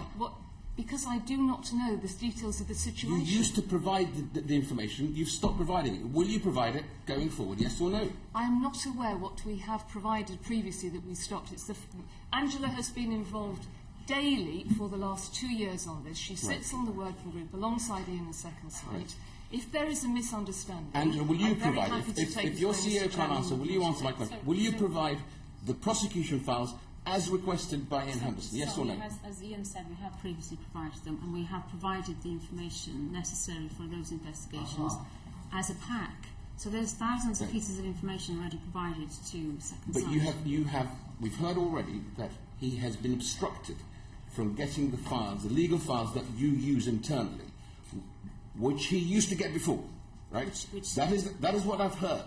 Yes. Will you now commit to providing those files going forward, yes or no? So this has been. So we have provided them to Second Sight early in the investigation. That's Will been you 2 go years. forward to provide? So if you just let me finish, please. We have been working with Second Sight over the last few weeks to get to an understanding of what we need to provide. We are working through those, and information has been flowing. So you don't understand what you need to provide? So what we agreed at the outset we would provide, we have been providing, and there are some cases that actually Second Sight have concluded their investigation on that basis. And what's been asked in the last few weeks is access to further information that we weren't providing on the agreement. What he's asking you here, there's no wriggle room here, is to provide the prosecution files going forward. Will you commit to doing that? That's all I'm asking. So what I'm saying is we have already been exchanging that information over the last few weeks. So you have been providing it? We have been providing that for the last few weeks. Is that right, Mr. Henderson? No, it's not. I'm sorry. Thank you very much. Two things. First of all, what is to prevent you from providing that information that has been asked. And secondly, Paula, as you are the senior person here, the buck stops with you. I find it quite astonishing that such a process in something that is so both politically and socially sensitive, you do not seem to know anything about.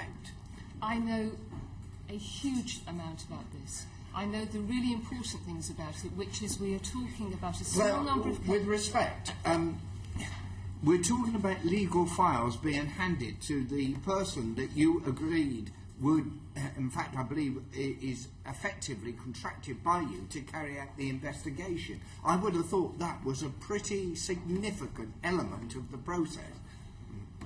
What you've heard is there is a huge amount of information that is being exchanged. There are thousands and thousands and thousands of pieces of evidence in every single case that is being exchanged. But he's just asking for the legal files.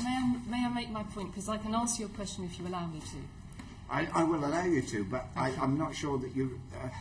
somebody's just asked for legal files. Why don't you just give them and let them make the... And you have just heard that we thought we provided them and that Mr Henderson thinks we haven't. I will give you my reassurance as Chief Executive that I will look into this and we will get back to the committee and let you know. I am simply caught in the middle of two different views. I can't take a decision on something that at the moment... It does stop with me, and also, therefore, as Chief Executive, I'm responsible for the reputation and what happens for the post office. I've got Katie first and then Brian wants to go now. To the Register of Members' Interests, I'm a member of the Communication Workers and Union and chair of their parliamentary group, and they're obviously heavily involved in this issue. And just to sort of follow up the point that's been made, I mean, unless there is a legal reason not to provide information to Mr Henderson, will you give it to him? And that's exactly what I'm trying to say. I don't know at the moment because I don't know the issue that's being raised. I'm very sorry that I can't answer that. There is much, much more detail that has been exchanged between us and Second Sight. I'm very happy to look into that, and I will get back to the Chair and let him know. On the mediation scheme... You really should have known before coming to this committee.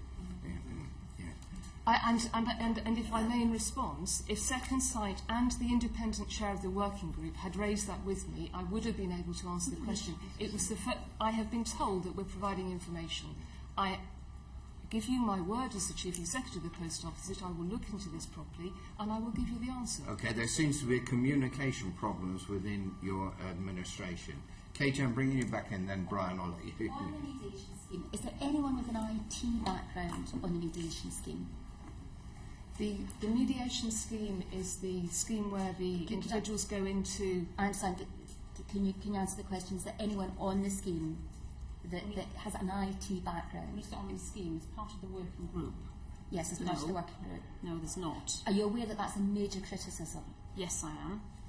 And is that something that you are able to address at this stage? So what we have done for each of the 150 cases that we have now concluded our investigations, where there have been IT issues, we have looked into those and taken the right advice from our IT experts within the business. Yes, we have. When we come back to this later. Okay, Brian. Very quickly. I asked you a very specific question about whether you had been given legal advice not to show certain pieces of information within your organisation. You said, no, you had not. You intimated a few moments ago that, in fact, the reason you're not giving, or you may not have given, matters because it was Data Protection Act. That would be legal advice. I put the question to you again. Have you had legal advice not to show papers that have been requested of you? Mr Binley, I have just tried to explain to you, I do not sit clearly on unsatisfactorily. I have just asked you a question. Will you please answer for the record? Personally, I have not had legal advice on that. I didn't say personally. Come on, you are the head of a big organisation. Has the Post Office and had I have legal just advice? Explained to you that on my right we have been saying that we've been sharing information. On my It's left not about sharing information. I asked you a specific question. Have you been... because you mentioned Data Protection Act. So you mentioned a matter of legality. I am therefore putting the question again. Have you been given legal advice not to give over certain papers? Yes or no? So, fine. Data protection is something we don't take specific advice on data protection for this particular matter. Data protection we comply with as an organisation all of the time. It's applied by many people in many different ways, mostly without any legal foundation whatsoever. So let's be clear on this. I don't want your nonsense, quite frankly, because I'm hearing too much of it. Let's be clear on it. Have you been given legal advice not to hand these papers over? Yes or no? So, with the issue of data protection, yes, we would need to redact any information. And that's not nonsense, Mr. Binley, that's... Forgive me. I've been around long enough to know how many people hide behind the Data Protection Act. And everybody in this room knows that too. So let's talk about fact. I've asked you a question. You haven't given me a straight answer. I will draw my own conclusions. May I just add something to that, by way of perhaps clarification? It is the General Counsel of Post Office who I have spoken to who has said he is not prepared to disclose to us the full legal files. I do not know to what extent he has provided that same answer, that same advice, to the Chief Executive of the Post Office. Thank you, Mr. Henderson. That's very helpful indeed. Who was it? Could you just repeat it for the And it's the General Counsel, the Head of Legal for Post Office. Okay, thank you. Can I now bring in Paul? On a different thing. The second Sight interim report, which broadly endorsed the Horizon system, did nevertheless identify that there were potential bugs and flaws which, in some cases, could create errors. Why do you think it's appropriate to use information from that system, given that those potential errors, which therefore suggests it could be unreliable, as evidence to pursue sanctions against individuals? The short answer is the core system, the software, for want of a better word, works well most of the time. Like any large system, it will occasionally generate errors. Our concern is the response by Post Office to supporting sub-postmasters when they face those problems. Yes, there is a helpline facility. Yes, there is training provided. However, there is no formal investigative support. Under the contract, Post Office, sub-postmasters are not entitled to investigative support. You know, when they say, look, we've got this discrepancy, I don't understand how it has happened, they are left largely to their own resources, supported obviously by the helpline and so on, to try and get to the bottom of those problems. As we have seen time and time again, they have failed to do so. In some cases, Post Office has refused to provide information to them on grounds of cost, and this comes back perhaps to the contract with Fujitsu. It is too expensive, it is outside the terms of our service level agreement, we cannot provide you the detailed information that Post Office holds, but is not prepared to disclose to sub-postmasters, even though, under the contract, they have a legal obligation to make good those losses. It is matters like that that we are trying to look into. I wonder if I could ask the same question to Paula and Angela. I suppose just a general point first of all, because it came up in the previous session too. The support and the training to sub-postmasters and the helpline.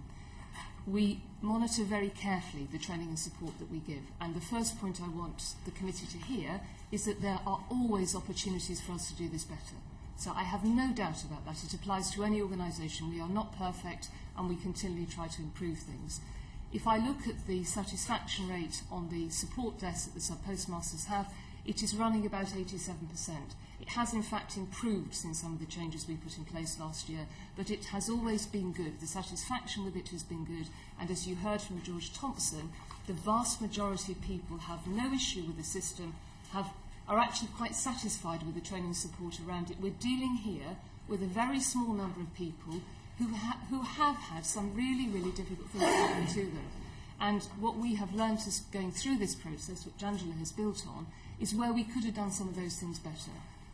But that is not to say that all the way through this period of time, and we're talking about 10 years, that the system and the support and the training was not good, because in the vast majority of cases it was.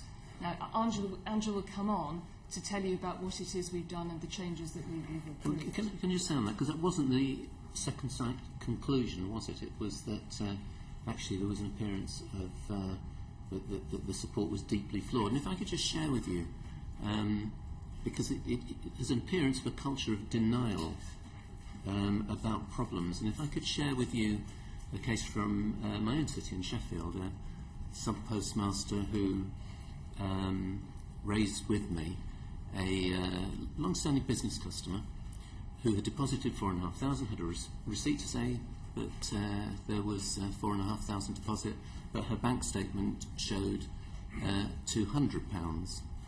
Now, this customer came in to see the sub-postmaster, who printed out the transactional log, and it was evident that it had jumped on one.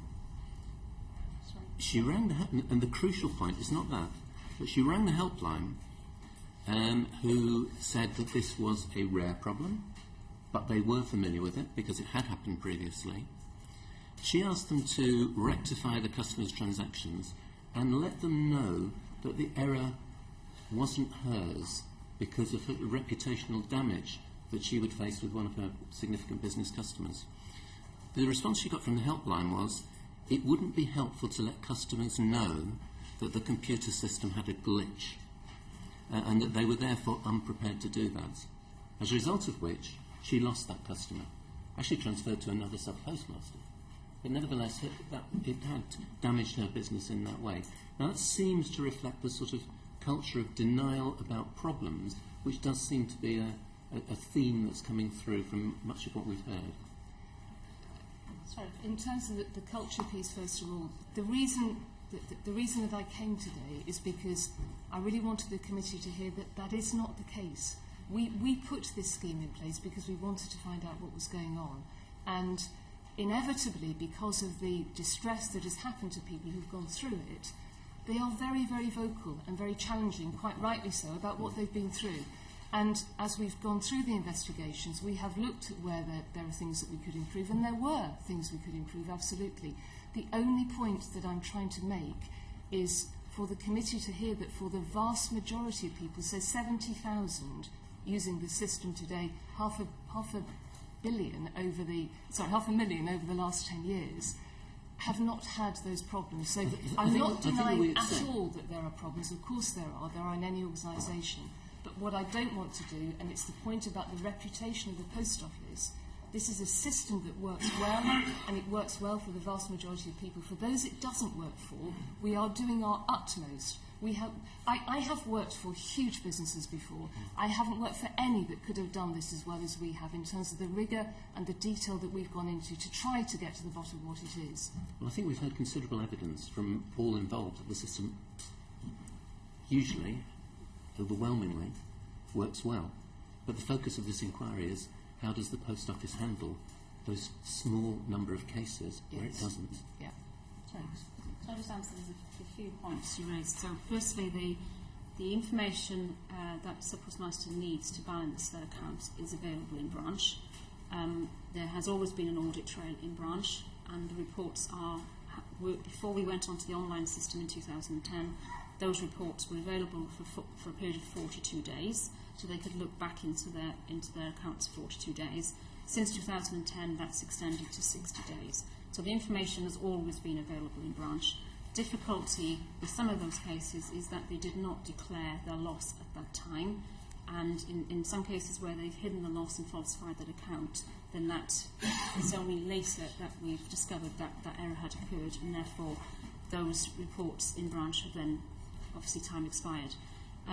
On the point around if a branch finds it has a large loss, an explained loss, the first port of call is for them to ring the helpline, and there is a process in place for them to be able to help them remotely. If the helpline can't solve their problem at the time, it goes to another team, a branch support team, where they've got a bit more expertise, they can dive a bit deeper into the information, And if that fails, we do actually send out somebody to visit branch to see if they can help them in branch. So that process is in place. Looking back over the cases that we have investigated, in some of those cases we could have done that a bit better. So it's not that there's a culture of denial here. I've personally been involved in each of those 150 cases and got to the detail. And where that has been the case, and it's only in a handful of cases, we have absolutely said we could have done better in those cases. So I can't accept that we're in denial of that, because we are looking at, in the other cases where the system doesn't work as it should, and we talked in the earlier session around telecommunications problem and loss of power, the system is designed to cope with that. So if there is a loss of power or loss of communication mid-transaction, none of that data is lost. It freezes in time, and when the system comes back on, the screen asks the user to give it some information about at what point of the process with that transaction were you. Did that transaction complete? Had you given money? Had you taken money? And that recovery process, as it's called, actually resets the system to that moment in time. So no data is lost. Yes, it's inconvenient. Yes, it's frustrating for branches and SubPostmasters and assistants who want to serve their customers, but that does not cause the discrepancies that we've been claimed it has. But it does, but it doesn't do that. Sorry, do you want to comment on that? Because you A did couple of make points this point. made by Angela. She's quite correct on the numbers that she's quoted, referring to the audit trail available to SubPostmasters. For a long time it was a limit of 42 days and so on. Unfortunately, the transaction corrections, the TCs that they are asked to accept, and if they do, often generate losses for that branch, for that sub-postmaster. At the time that the audit trail was 42 days, the delay in producing the TC, the corresponding to TC that they needed to investigate, was in the order of 3 months. It was 3 months late, and therefore outside the 42 days of the audit period. That, I would argue, is another example of a systemic flaw in the overall process, because we've got a mismatch of the TC, the adjustment being made by Post Office, compared with the audit data that is available to the sub-postmaster. Secondly, on the culture point, until we issued our interim report, the mantra that we regularly heard from Post Office, everybody we spoke to in Post Office, was Horizon is perfect. We have total confidence in the Horizon system. That position is slowly changing. However, the limited cases that we've looked at, and we are very concerned about the prosecution cases, we have seen no evidence that Post Office own investigators were ever trained or prepared to consider that Horizon was at fault. That was never a factor that was taken into account in any of the investigations by Post Office that we have looked at, and that is a matter of huge concern, and that is why we are determined to get to the bottom of this matter, because we think there have been prosecutions brought by Post Office where there has been inadequate investigation, where there is inadequate evidence to support some of the charges that have been brought against defendants, sub-postmasters, former sub-postmasters, and in particular we are aware, and this is again why we need to see the full prosecution files, we are aware that a common tactic employed by Post Office or lawyers acting on their behalf is to bring charges for both false accounting, which is a relatively easy charge to prove, and also theft, and then as a bargaining point, a plea bargain almost before trial, to drop the charge for theft on the basis that firstly, the defendant will probably avoid a custodial sentence, and secondly, the evidence is much simpler. But when we have looked at the evidence that has been made available to us, and bear in mind, I have been an expert witness for the Crown Prosecution Service instructed by the CPS on fraud cases, I have not been satisfied that there is sufficient evidence to support a charge for theft, and you can imagine the consequences that flow from that. That is why we, Second Sight, are determined to get to the bottom of this matter, which we regard as extremely serious. Yes. Could I just ask, you said you weren't satisfied that something constituted theft. Would you have said there was sufficient evidence for it to be the lesser of the charges, their false accounting? False accounting is a relatively easy charge to bring, and when we have spoken to some postmasters who have been charged with that, and some of whom have sort of pleaded guilty, their response has been, I had no options. I was not aware at the time of the range of options available to me at the end of a trading period when I was faced with a substantial discrepancy that I didn't understand, that I hadn't investigated properly, where I'd had inadequate support by the help desk, and therefore I did the only thing that I felt was possible or sensible at the time. I entered false figures into my month-end sort of balances. I did that out of desperation because I did not know what else to do. Bear in mind that the help desk does not operate 24/7. At the end of trading periods, often when sub-postmasters are working late at night to try and resolve a significant discrepancy, the help desk is not even available. It is perfectly understandable why some sub-postmasters have been forced Okay, have felt. I think we've got the message on that. Can I just say, 'cause it's very important on that point. The help desk has always been available after the trading hours of the post offices and until 10 o'clock at night back in those days. And if they were unable to get hold of somebody, they were able to leave a message for a call back. So that there was always some access to help in those situations. But what's important, I think, and I do disagree with Ian on this point, is that a sub-postmaster has a choice. At the time that they make their balance and they find they have a discrepancy, they have a choice. And the choice is to either to declare that loss and make us aware of that, or in some cases, unfortunately, they have decided to cover up that loss and hide it from post office. That is false accounting. That's why, as Ian said, that charge is quite easy to bring because it's evident. But they do have a choice at that point, and they're not forced to do anything at that point. It's a conscious decision that they make. Yeah, but my understanding is, and no doubt you'll correct me, that if a sub-postmaster reports a loss, then that sub-postmaster is responsible for that loss. And the difficulty, as I understand it, is that there is not an adequate mechanism for that loss to be investigated, and whether it is a mistake or there is a degree of culpability either with the sub-postmaster or staff determined before that sub-postmaster has to make that make up for that loss. So Mr. Gurley, it depends on the situation. So in a number of cases what we see is that there hasn't been one large loss overnight. There's been small losses that have been continue to be carried in the account for a period of time. So it ends up being a large loss. The point I'm trying to make is there's a choice here. At the point at which that's a relatively small loss, then that they can raise that with us and have been able to do that, and we can talk them through and help them look for that. So the helpline has the experience to be able to talk sub-postmasters and branch staff through where that loss might be. So if the loss is within the account system, it would typically come back as a transaction correction, as what Ian referred to earlier.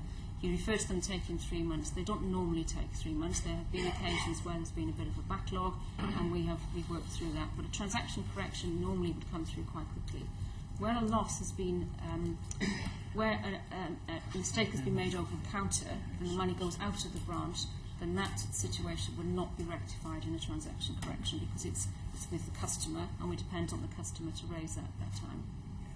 Can I just also ask, earlier, and I think I've got this right, the helpline has been outsourced to the Philippines, and there were comments made about a script-type response. Okay, so there's two helplines. The helpline that's been outsourced to Manila is the technical helpline, where they would ring in to report a hardware problem. The helpline I'm talking about, which is what we call Network Business Support Centre, which is where sub-postmasters and branch staff ring for help on transactions and accounting, that's UK based. It's still in Durham where it's always been. So that helpline is still in this country, and there's no language problems other than the normal accents, obviously, around the country. I mean, that's a helpful distinction to make, but it could be that technical problems impact upon the accounting problem. So, when it goes to Manila, that's the first fix in terms of initial conversation. If there is a technical problem, hardware that needs to be replaced, that obviously comes back into the country, and we have a field team through the supplier that would actually go and resolve those issues. So the fact that it's in a different country doesn't change the level of service, other than actually the feedback we've got is that it's improved the service. There seemed to be a lack of satisfaction with the response, and whether that's because it's in the Philippines or would have been the same in the domestic call centre, obviously I'm not in a position to say. But could I also raise something else? In some of our evidence, there was the comment that the staffing of the helpline had recently been reduced by 25%. Have you any comment on that? Sorry, in the helpline? Yes. No, they haven't. So there's been no changes to the helpline staff. What I think you're referring to is that we are looking at reducing some of the training and audit team, and that's on the back of introducing online training. So we're not actually reducing the level of support, we're changing the way we provide the support, and the online training is one of the things that throughout this process I've looked at in terms of how we could improve our training offer to our SubPostmasters and branches. So as of this month, then an element of the classroom training goes to an online platform where SubPostmasters and their staff can access training at their leisure. They can do it whenever they like through a link into the internet system. That will improve the consistency and the quality and the delivery of that training provided. What they also get then is over a week on-site training to embed that in the real situation. So the online training improves the situation, and on the back of that we can make some efficiencies to the number of people that we need, so we don't need the same level of people in the classroom to deliver that training. Well, at least some of our, not witnesses, but evidence would seem to point to a certain degree of disquiet about that, but it may be too early for us to make a judgment. Brian, you wanted to say something. Yeah, having been associated with the call centre industry since 1988, and having seen the way call centre work has gone to countries like the Philippines and India, and having seen the lack of quality in those call centres, and having seen the fact that if they send too much back to the UK, they think that will figure highly against them in terms of the recontinuation of the contract. Do you really have all that faith, given the fact that I've just said what I have? So what we do and will do is monitor the level of quality that helpline provides to our network. We do that from a customer satisfaction and also from a technical perspective as well. So all I can say is that if that is your experience over the years, I'm not denying that's not the case, then we are very closely monitoring the performance of that to make sure we give the proper service to our network. But just on that Why point, did you take the business to the Philippines and not place it in the UK? Well, was it cheaper? So what we look at as an organisation is cost-effective delivery of services. So it was cheaper. And okay, can I just intervene at this point? I'll give you a chance to elaborate on that, but I do know that Mike has got a question. He's also got to go to the chamber very shortly. I'm sorry, Mike, can you get your question in time? It's just because unfortunately I've got to address these questions I have passed. It's particularly for Ian, because my background is IT project manager. I used to manage the IT support for Standard Life Healthcare, so we've got a bit of experience in this. And it seems that in your report, you identified that the systems for Horizon were significantly more complicated than even high street banks. I mean, can you just elaborate on that a little bit? Because it seems very strange that there should be such a difference between the two. I think it reflects two things. Firstly, the range of products that Post Office provides to its customers. Core products, something like 170 different items. A much smaller range is provided directly in a high street bank, for example. They will tend to have specialist advisors. They will tend to refer customers to other departments within the organisation and so on. Core products are made available from the majority of branches, whether it is up in the Highlands of Scotland or in the centre of London. Under the contract, and I'm conscious that we keep coming back to the contract, which we are actually very concerned about, under the contract, the general position is that a sub-postmaster is required to provide whatever services head office say that they should provide. If they want him to provide an ATM, he has to provide an ATM. If they want him to provide other complex services, such as mortgages, foreign currency and so on, generally speaking, under the contract, that person is expected to provide that service without further support other than obviously sort of helpline and other maybe specialised training. Sorry to move you on quickly, but that bell is calling me. But given the complexity and the lack of specialist advisors in branch and the many, albeit small, problems that you've identified, do you think that that's the main contributory factor for what we're actually looking at here?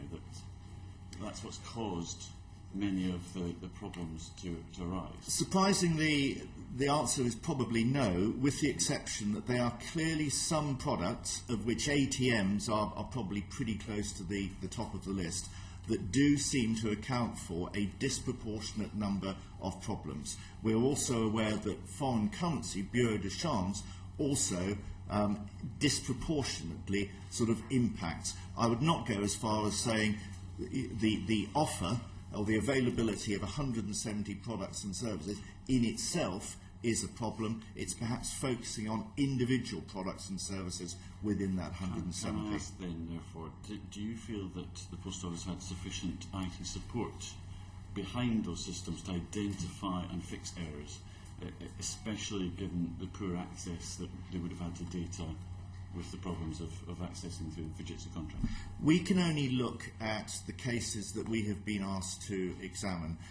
In terms of IT support, we are concerned about some of the interfaces with third-party partners such as Bank of Ireland, other banks, ATMs, and so on. It is those interfaces and the flow of information from those third parties, which of course wouldn't happen in a high street bank because everything is integrated. It is those third party interfaces that do seem to cause a disproportionate number of problems. Okay, my experience with Stand Life would be that you would be identifying trends, you would be seeing the particular things that were going wrong. So, in your report, it's the receipts and payments mismatch problem, the local suspense account problem. These things would be coming up time and time again, and that you would then identify a workaround until such times as the IT fix went in, and you tell them, well, if you're doing this type of transaction,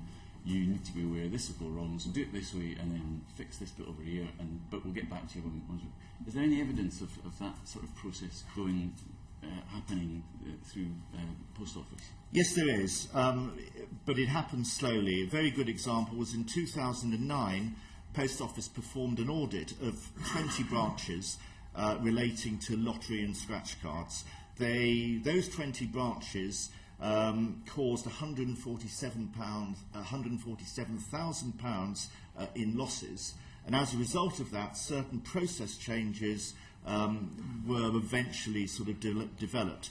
In 2010, over a 3-month period, over 1,000 TCs were issued to branches, financial value of which was £744,000.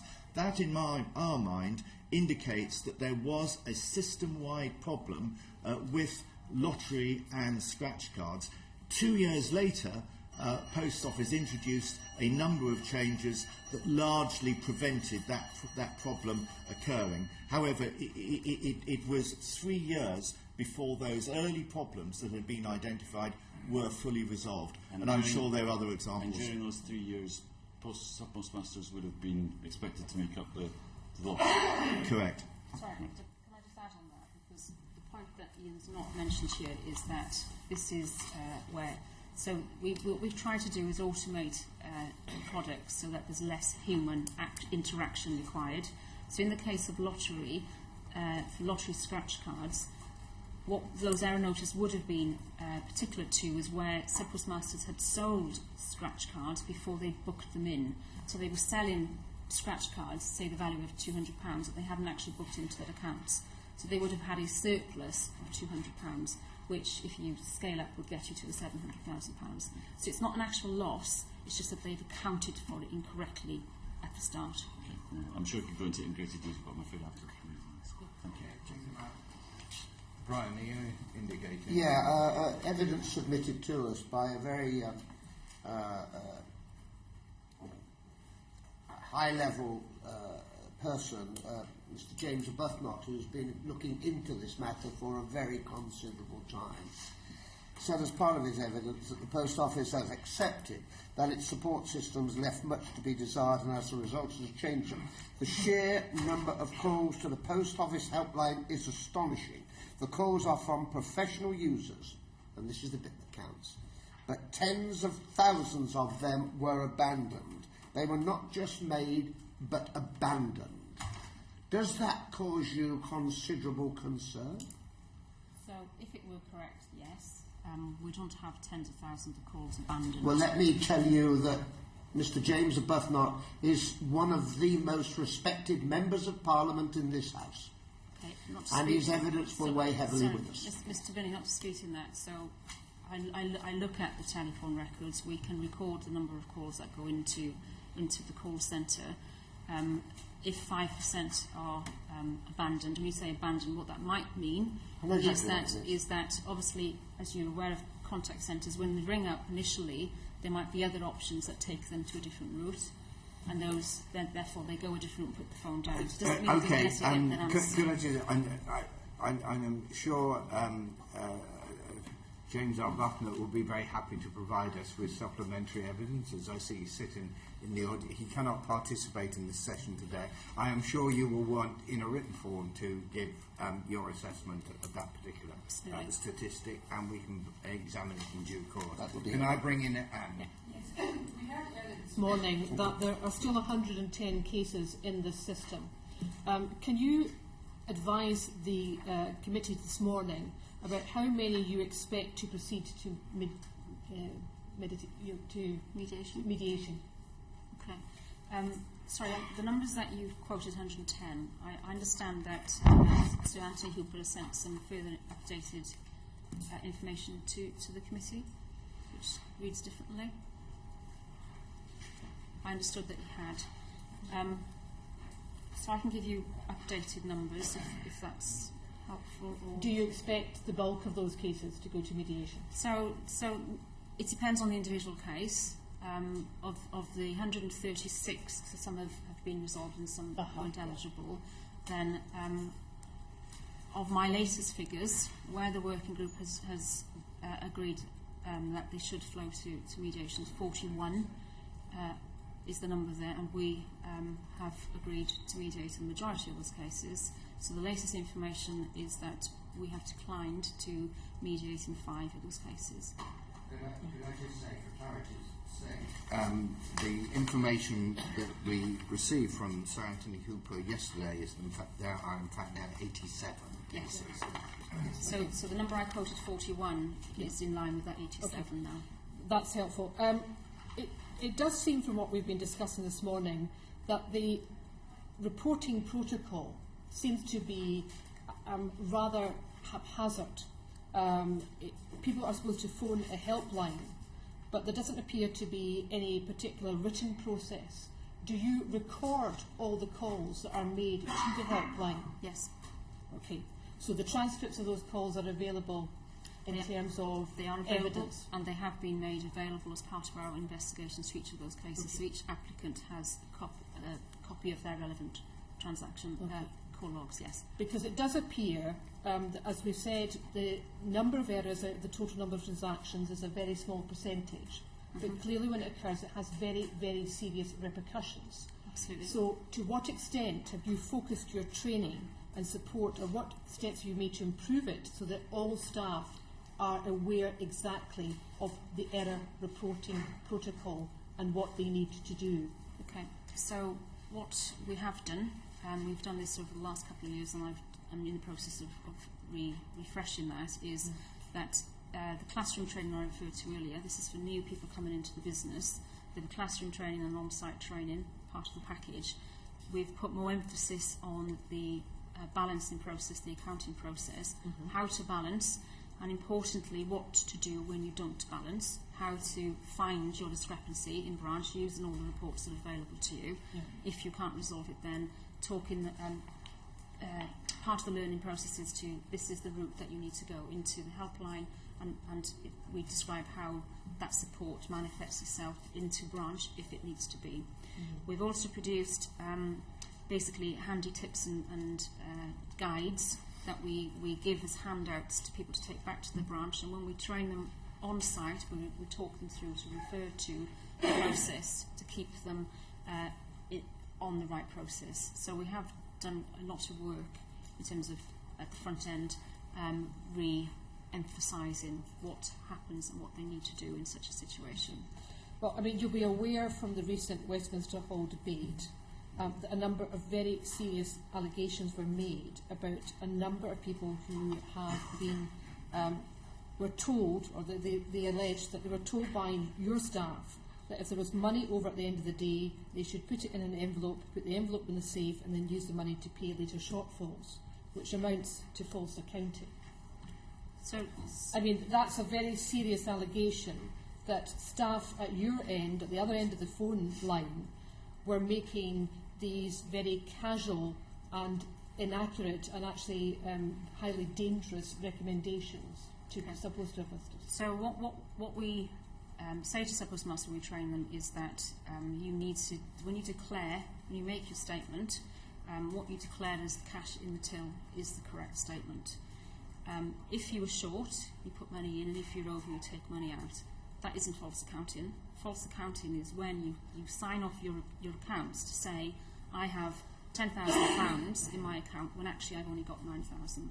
That is false accounting, and there's a very big difference between the two. It does seem to me remarkable in the day of now of modern technology, where we're doing all this orally and nothing is actually confirmed in writing.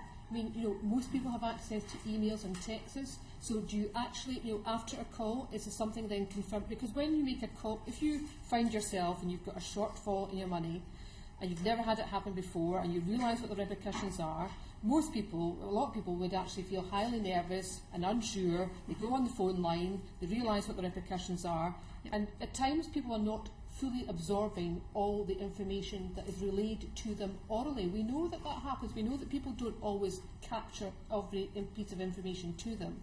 So therefore it is vital, given the repercussions, that you would follow it up at the earliest opportunity with a written communication confirming the instructions. So why do you not use email? Why don't you use text messages?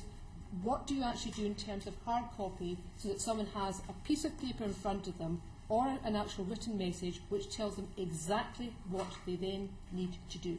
So each call log into the helpline has a reference number, and SubPostmasters make note of that reference number. So if they need to go back to the helpline, they quote that reference number. It takes them back into the information to be given. But only by phone. But the information that we give over the phone is what's already in branch. So it's already documented in branch, whether that be by means of an operational manual or Horizon Online Help, which is the instructions and the training in the system itself. So what we do when we advise them and tell them what to do... Do you not acknowledge that actually best practice would be to immediately confirm it in writing following the call, so the person had the specific instructions rather than having to dig their way through a very large manual to exactly what they had to do at that time? Do you not accept that that's something which you might want to reconsider? So certainly, and that, so what we don't have in the Horizon system at the moment is a two-way communication. When we look to replace that and under a new contract, we're looking to have that two-way communication. SubPostmasters are invited to give us that email, address, and we do communicate where they've got email. We do communicate in that fashion. We do communicate via text in some situations as well. Yeah. But I do accept the point. Okay, can I bring in Brian now? Thank you very much. I'm most grateful. I'm concerned, and this is both to Ms. Vennells and to Ms. van der Bogerd. It's been suggested that the Post Office has tried to exclude up to 90% of cases that have gone before the working group for mediation. How do you explain that figure? Do you say it's incorrect, correct, or if it's correct, how do you explain it? It's incorrect, and I think Angela just gave you the most recent figures, which are... It's out of 41 cases recommended by the working group, we declined 5, which works to 12%, not 90%. Yeah. This is an interesting exercise, actually, because I'm listening to you, but I'm also looking for a reaction from behind you. Mm-hmm. And that concerns me enormously. But I'll let that go for the moment. I just want you to know that. I may be able to help with that, because I was present at the meeting where this 90% figure came up. And it is a little different than has been sort of described. As you're probably aware, the mediation working group receive reports from Second Sight where we make a recommendation whether or not the matter should go to mediation.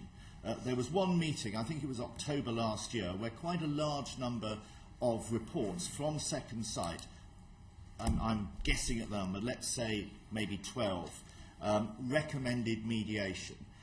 The working group therefore has a choice. Either it accepts our recommendation and they go through to mediation, or, as happened in this case, approximately 90% of those cases, Post Office said that it wanted to discuss the matter at the working group, and that request for discussion was interpreted as meaning Post Office was challenging 90% of the, let's say, 15 cases that were going to the October meeting. Post Office subsequently clarified their position and said, we're not necessarily challenging them, we feel that they raise significant issues that need to be discussed by the working group. It was, however, a further process, or a step in the process, that introduced delay because clearly the working group could not necessarily deal with that number of cases all in one meeting. That, I think, is where the 90% figure came from. And I'm grateful for that elucidation. Can I go on and ask if you could confirm to us, both of you, now whether SubPostmasters, who have previously pleaded guilty to charges arising from information provided by Horizon, are eligible for mediation? They've been accepted into the scheme. And you accept that totally? There has certainly been sort of debate on that point. At one point, Post Office's position appeared to be that they were strongly opposed to any consideration of criminal prosecutions as part of the scheme. I think that position has gradually changed. To be honest, I'm not sure what Post Office's formal position on that is, and of course they continue to have the right, to challenge cases at any point, and ultimately to refuse to participate in mediation, which they have done on I think 2 cases so far.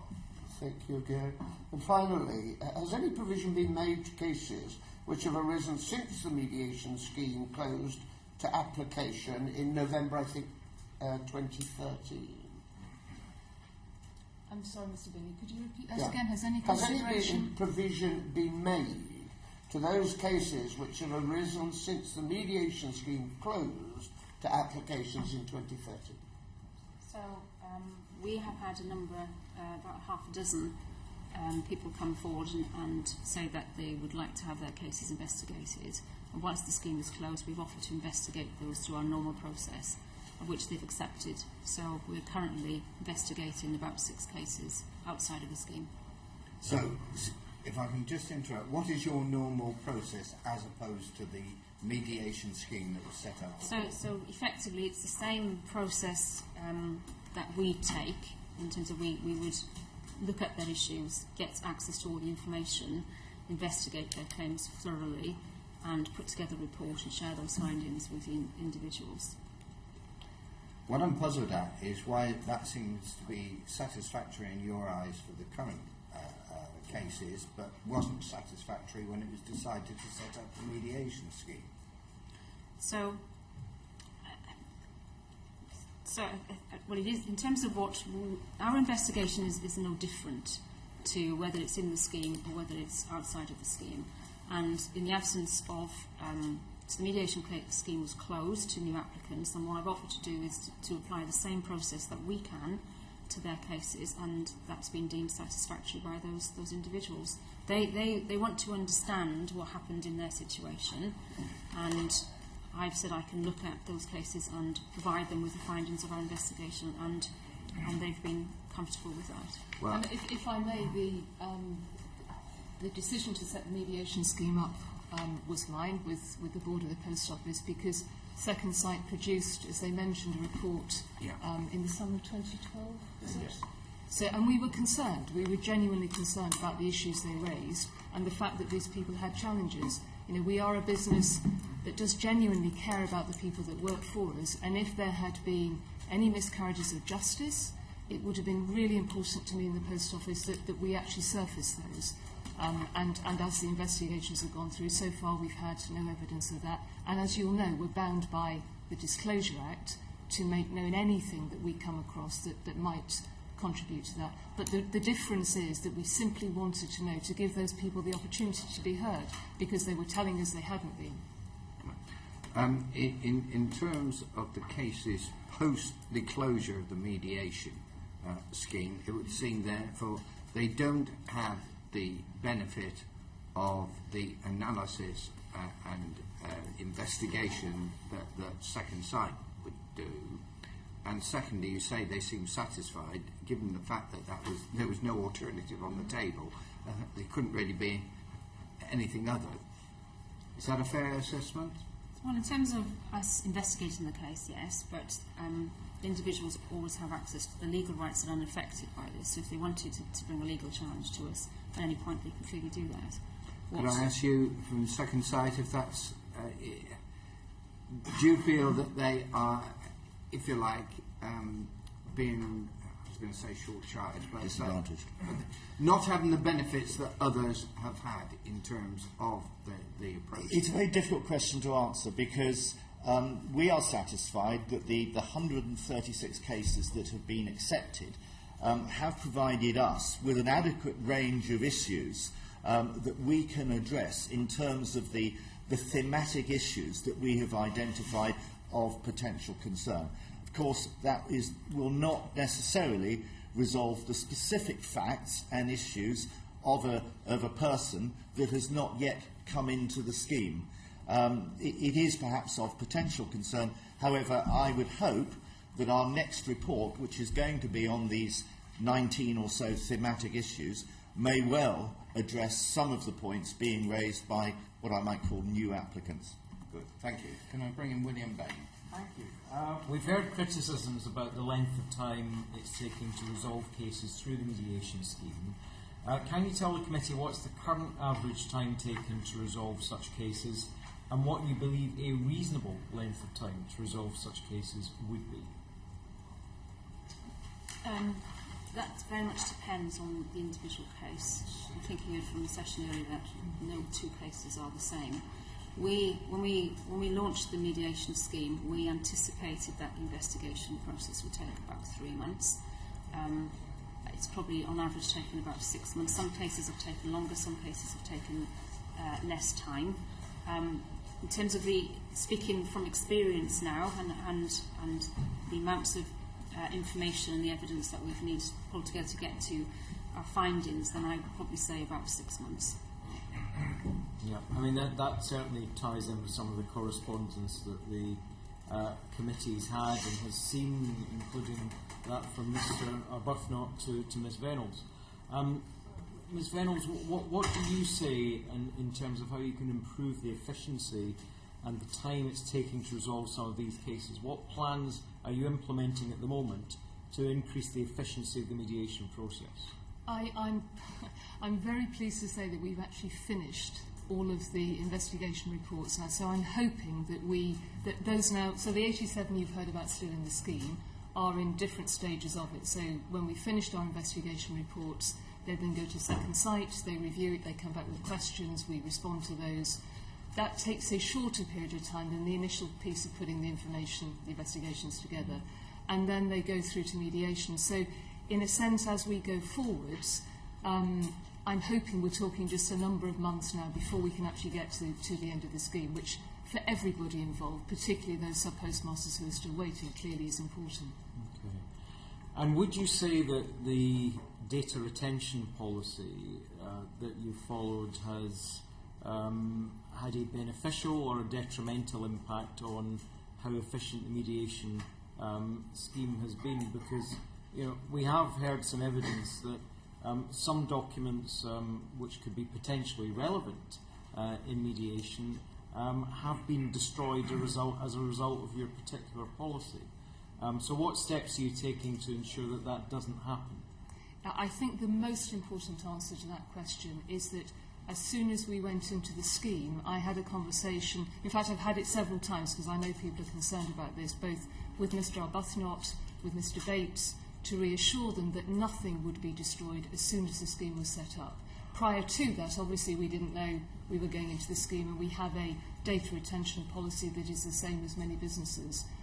Some of these cases are regrettably very old, and therefore some of the data simply isn't there. But as soon as the scheme started, we made sure that we didn't destroy any data related to it at all. I mean, that simply it would have lacked integrity. Right. And your policy is to keep everything from the last 7 years? Is that correct? Not everything. Not everything. No, so the 7 years is the information in the Horizon system. Mm-hmm. The hard files for offices, post offices is 6 years. Within branch, there's different retention periods. Mm-hmm. But the majority of where we got the information from is the Horizon system, and that's 7 years. Yeah. And why did you make that particular distinction when you drew up the policy?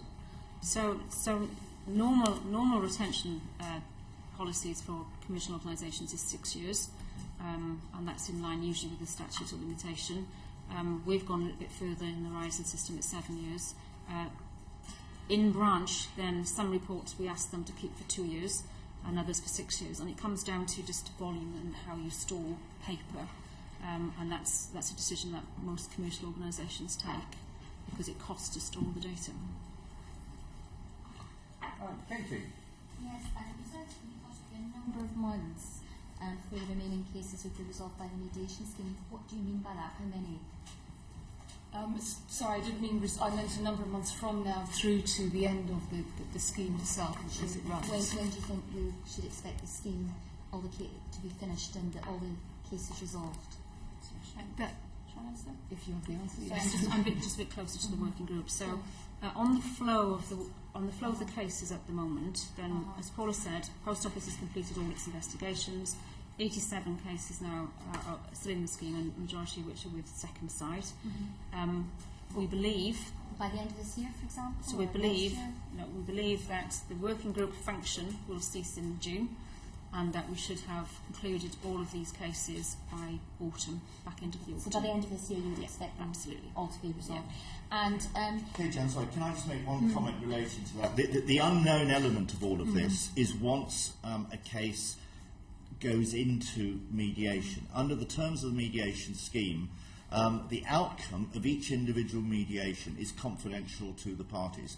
Post Office, obviously, as a party, knows what has happened in every mediation case so far.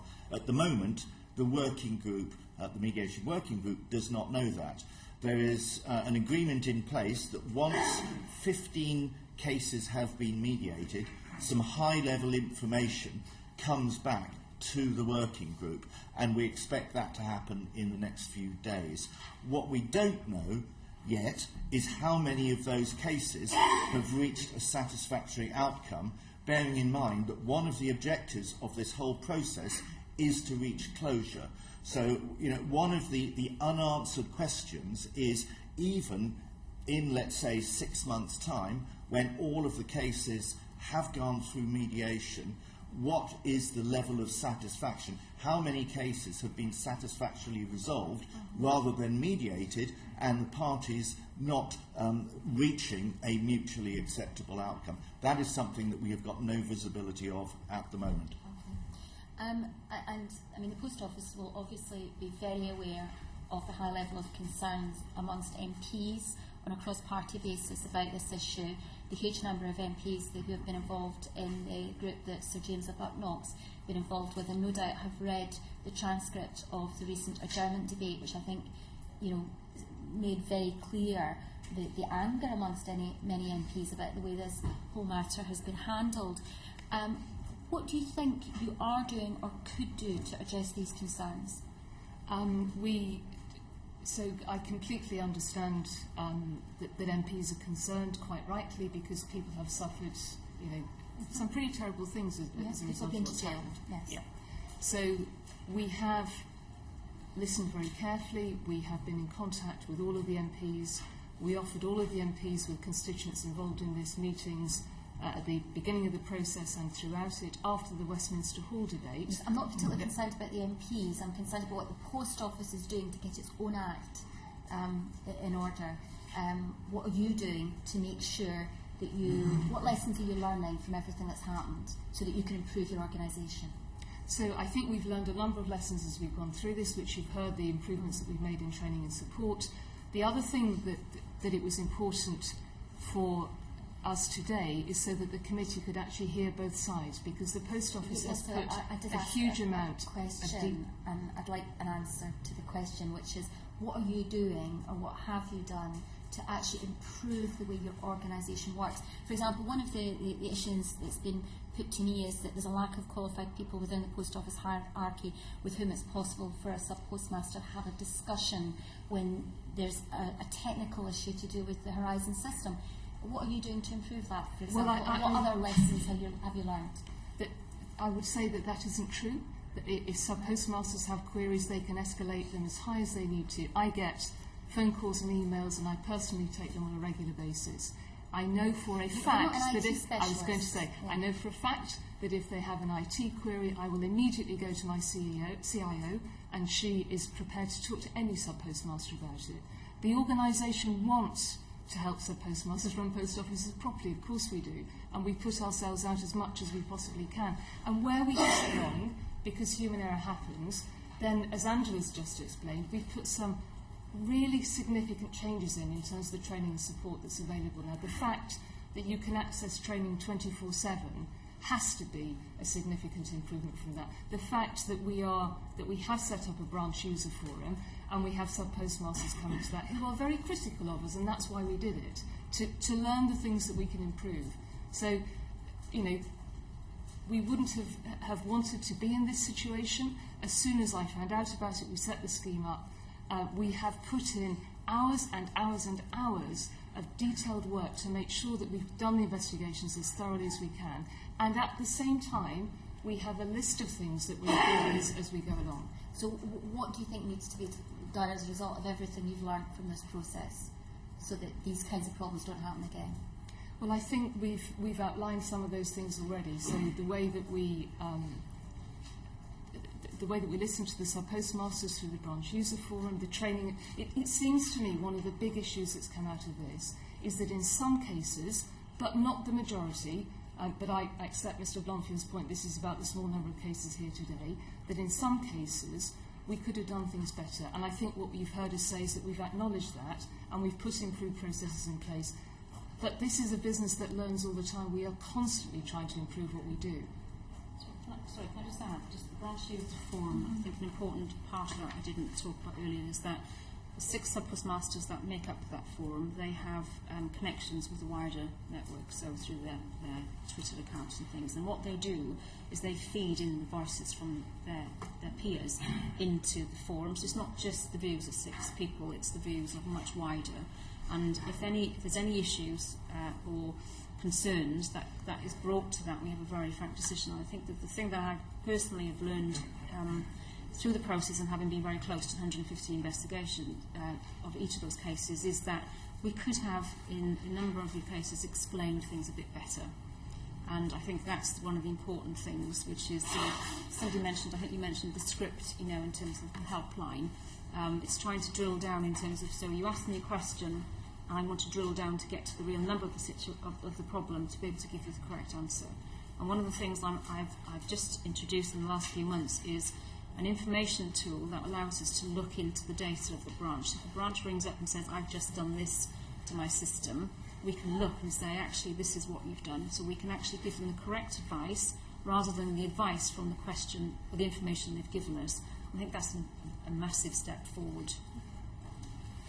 Can I just ask Mr. Henderson if you've got any observations on the comments that you've just heard, Bill?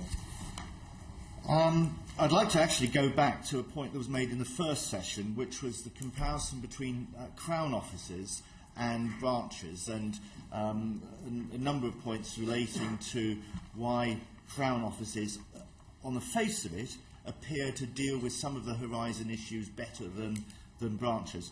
The point that was not made by the witnesses in that first session is that Crown offices have one significant difference compared with a branch, and that is they have the ability to write off losses up to certain sort of levels.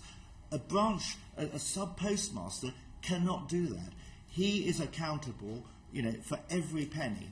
If there is a discrepancy, he has to make that good. That same principle does not apply to Crown offices. And another of the outstanding questions that we have put to post offices, we want data comparing and contrasting losses written off by Crown offices and the equivalent losses borne by sub-postmasters, because our work to date has indicated that they both suffer from the same underlying problems. However, the solutions are very different, because generally speaking, a sub-postmaster cannot write off a loss. He has to make it good. So that's a point relating to the first session. Another topic that has not been discussed at all today is what I've called system changes.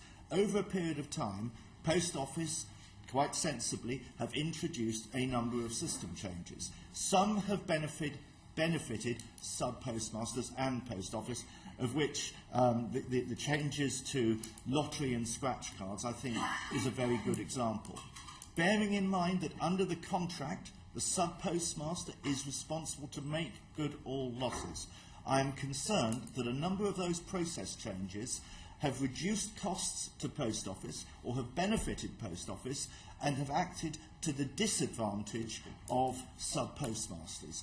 A number of those changes have been implemented without any consultation or without adequate consultation, and I'm concerned that over time Post Office has been gradually transferring risk from itself to sub-postmasters, and ultimately that is being reflected in losses that they are bearing. You have anticipated my question about the contractual basis of the relationship between the Post Office and the sub-postmasters, and I think you've basically made it very explicit, the problem there. But could I ask you, what changes do you think could be made in the contractual relationship that maybe not necessarily prevent these problems, but at least provide a way of them being solved more to the satisfaction or fairness on both sides?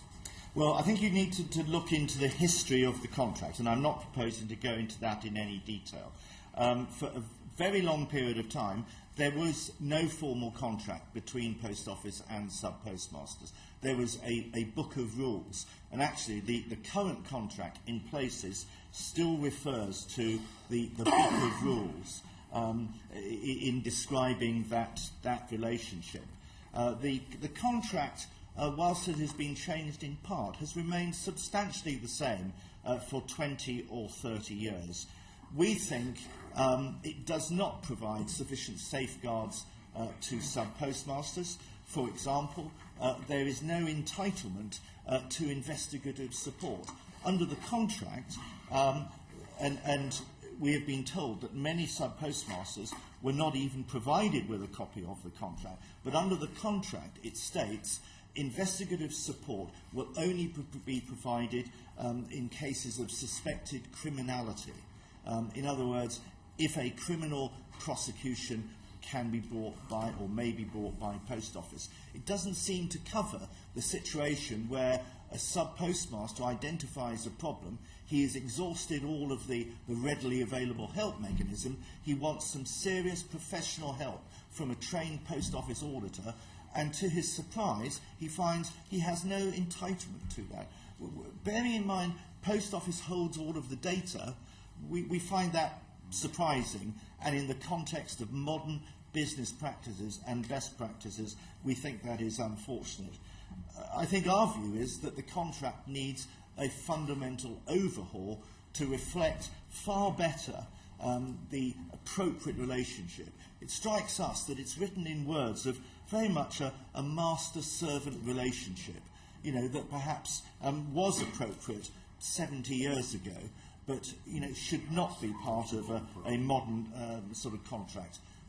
Sub-postmasters are described as sort of partners. It is certainly not a partnership of equals. The risk is largely borne by sub-postmasters, and some of the changes that have happened recently have actually benefited sort of post office. Thank you. Brian, you've got... For the record, and again I refer to the evidence submitted by my colleague Mr James Bruthnott, where he hoped that the post office would not plead the statute of limitations with regard to sub-postmasters' legal actions, some of them caused by the behaviour of the post office. And he secondly asks, and this was all contained in a letter to you, Ms Vennells, he secondly asks if the government, if the post office would agree that right honourable members should be briefed by Second Sight, not on an individual basis, but on the way the mediation scheme has gone. He feels both of those points will be... Could you give answers to those today? The members have been offered meetings if their constituents, the applicants are acceptable to that, to meet with us to go through in detail every single piece of information that's in the investigation. I think it was with regard to Second Sight. My question. I can't see any reason why that isn't possible. We would need to discuss it with the applicants clearly. I think if it's around the case that is being considered, the post office clearly would want to be in that meeting and have those discussions. But we've offered that. The Second Sight have seen all of our investigation reports. They're reviewing them. We don't have... I don't have a policy of not making this available to members at all. It's simply there is a confidentiality around it, as you've heard. Some of the cases were very sensitive. If the applicants are happy to do that, we've already offered that to members. In terms of the statute of limitation, there are already a number of cases that have come in where that has run out. So I'm not sure about the issue around this. That there is no, as I understand it, no implication at all on the legal options open to sub-postmasters in the scheme. So they are still able to pursue the legal routes of appeal if they want to do that. Excuse me, can I just clarify one point there? Second Sight is subject to a confidentiality agreement between itself and Post Office. About 9 months ago, we sought the specific consent, as we are required to do under our contracts, from Post Office to be able to communicate freely with James Arbuthnot, and they agreed to that consent. I think what sort of honourable and right honourable members have asked for is for that consent to be widened, certainly to the new chairman, Kevin Jones, who's taking over from Mr Arbuthnot, but also in terms of the general matters, some of which I have raised this morning. I think a number of members have said that they would like Second Sight to be authorised to discuss those general matters relating to the scheme with themselves, and obviously any cases where they are representing an individual constituent. What we would not be able to do is just to discuss another constituent's case in detail with a member who is not representing that constituent. But I think it would help in terms of this communication generally for Second Sight's authorisation to be widened beyond just James Arbuthnot, who, of course, as we all know, will be standing down very shortly. Absolutely, sadly, that is the case, sadly. So the ball has been batted back into your court, Ms. Vennells. Are you happy, given that you might have to take some advice, but are you happy in general terms to accede to that request? I'm happy to take the advice. In principle, I can't see why that might not be the case, but I may need to take advice on it. You're a very powerful lady. We'll look forward to carrying that out. And I'm also wise that I know I need to take advice too. Thank you very much. Could I just conclude to you, Paula? I mean, the Post Office is a tried and trusted bank. I think most people would accept that. Equally, I think it's most people would accept that the support and counselling of employees is very important in sustaining a positive brand for any business. Now, I accept that the relationship between the SubPostmasters and the Post Office is rather more complicated than that of a traditional employee relationship. But it would seem that on the basis, first of all, this contract, this particular software, but above all, the support and engagement of the Post Office with people that are contracted to work for them and who are often in themselves highly respected and trusted individuals within their community has certainly broken down. Would you not accept that the Post Office has a responsibility for putting in place a support and engagement system that will quite legitimately root out fraud, if fraud is taking place, but ensure that those people who may only be guilty of human error get the support that is necessary for them to correct it and carry on the job working and reinforcing that brand? I agree completely around the importance of the Post Office in communities and institutions, and particularly about the people who run them, because if it isn't for the people who run them, there would be no trust in the Post Office brand. There's absolutely no doubt about that in my mind. So it's the reason we put the scheme in the first place. I do want to say that actually the last point that Mr. Henderson made about various comments relating to the contract and other issues, without an opportunity to reply to that now, we will give the committee some further notes on that, because there were some sweeping generalisations there that is simply not true. The contract, for instance, we review on a very, very regular basis. The National Federation of SubPostmasters meets with us, I would suggest, probably twice a year to look at this kind of thing. So it is really, really important to the business.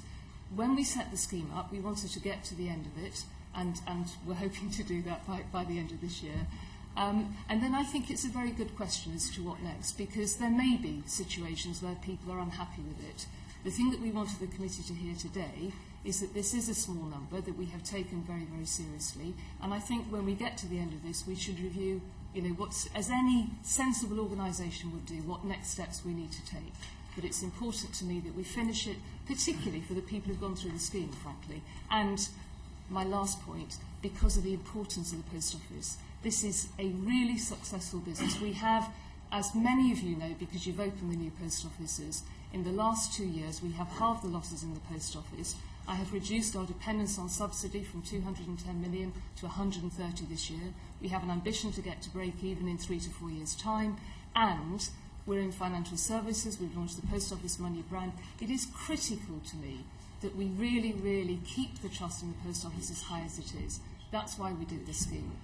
I think most MPs would agree, certainly with the latter statement, but given the cases that have been very publicly demonstrated and some of the evidence that is surfaced at this committee, and indeed in other debates that have taken place, would you not accept that the Post Office has been deficient, in effect, with its duty of care towards the sub-postmasters that are so important in actually reinforcing that positive brand? Not at all in terms of the vast majority. As we've said to you today, yes, in some cases we could have done better in terms of training and support. But the point is that it is those minority of cases that actually colour the public perception of the whole organisation. It's true in most businesses, yes, that, and that's why we this set this up. taking place. Right. And what I think has concerned everybody is the culture of denial, as my honourable friend said on my left, that seems to exist within the Post Office in dealing with this minority of cases. And I hope that we have at least, to some extent, reassured you on that today, that we have put a major amount of focus on this. We couldn't have done more in terms of putting these investigations together, appointing independent experts, and as I say, it's my hope that we can see this scheme through and bring it to a closure for those people involved. I think it's fair to say that we will decide on whether we are assured when we've done our report with the recommendations and your response to the recommendation. But on that note, I'll close the meeting. Thank you very much. It's been a long and sometimes robust discussion, but thank you. That's very helpful indeed, and let's hope that the Post Office and the sub-postmasters and mistresses will emerge stronger as a result of it. Thank you. Thank you very much.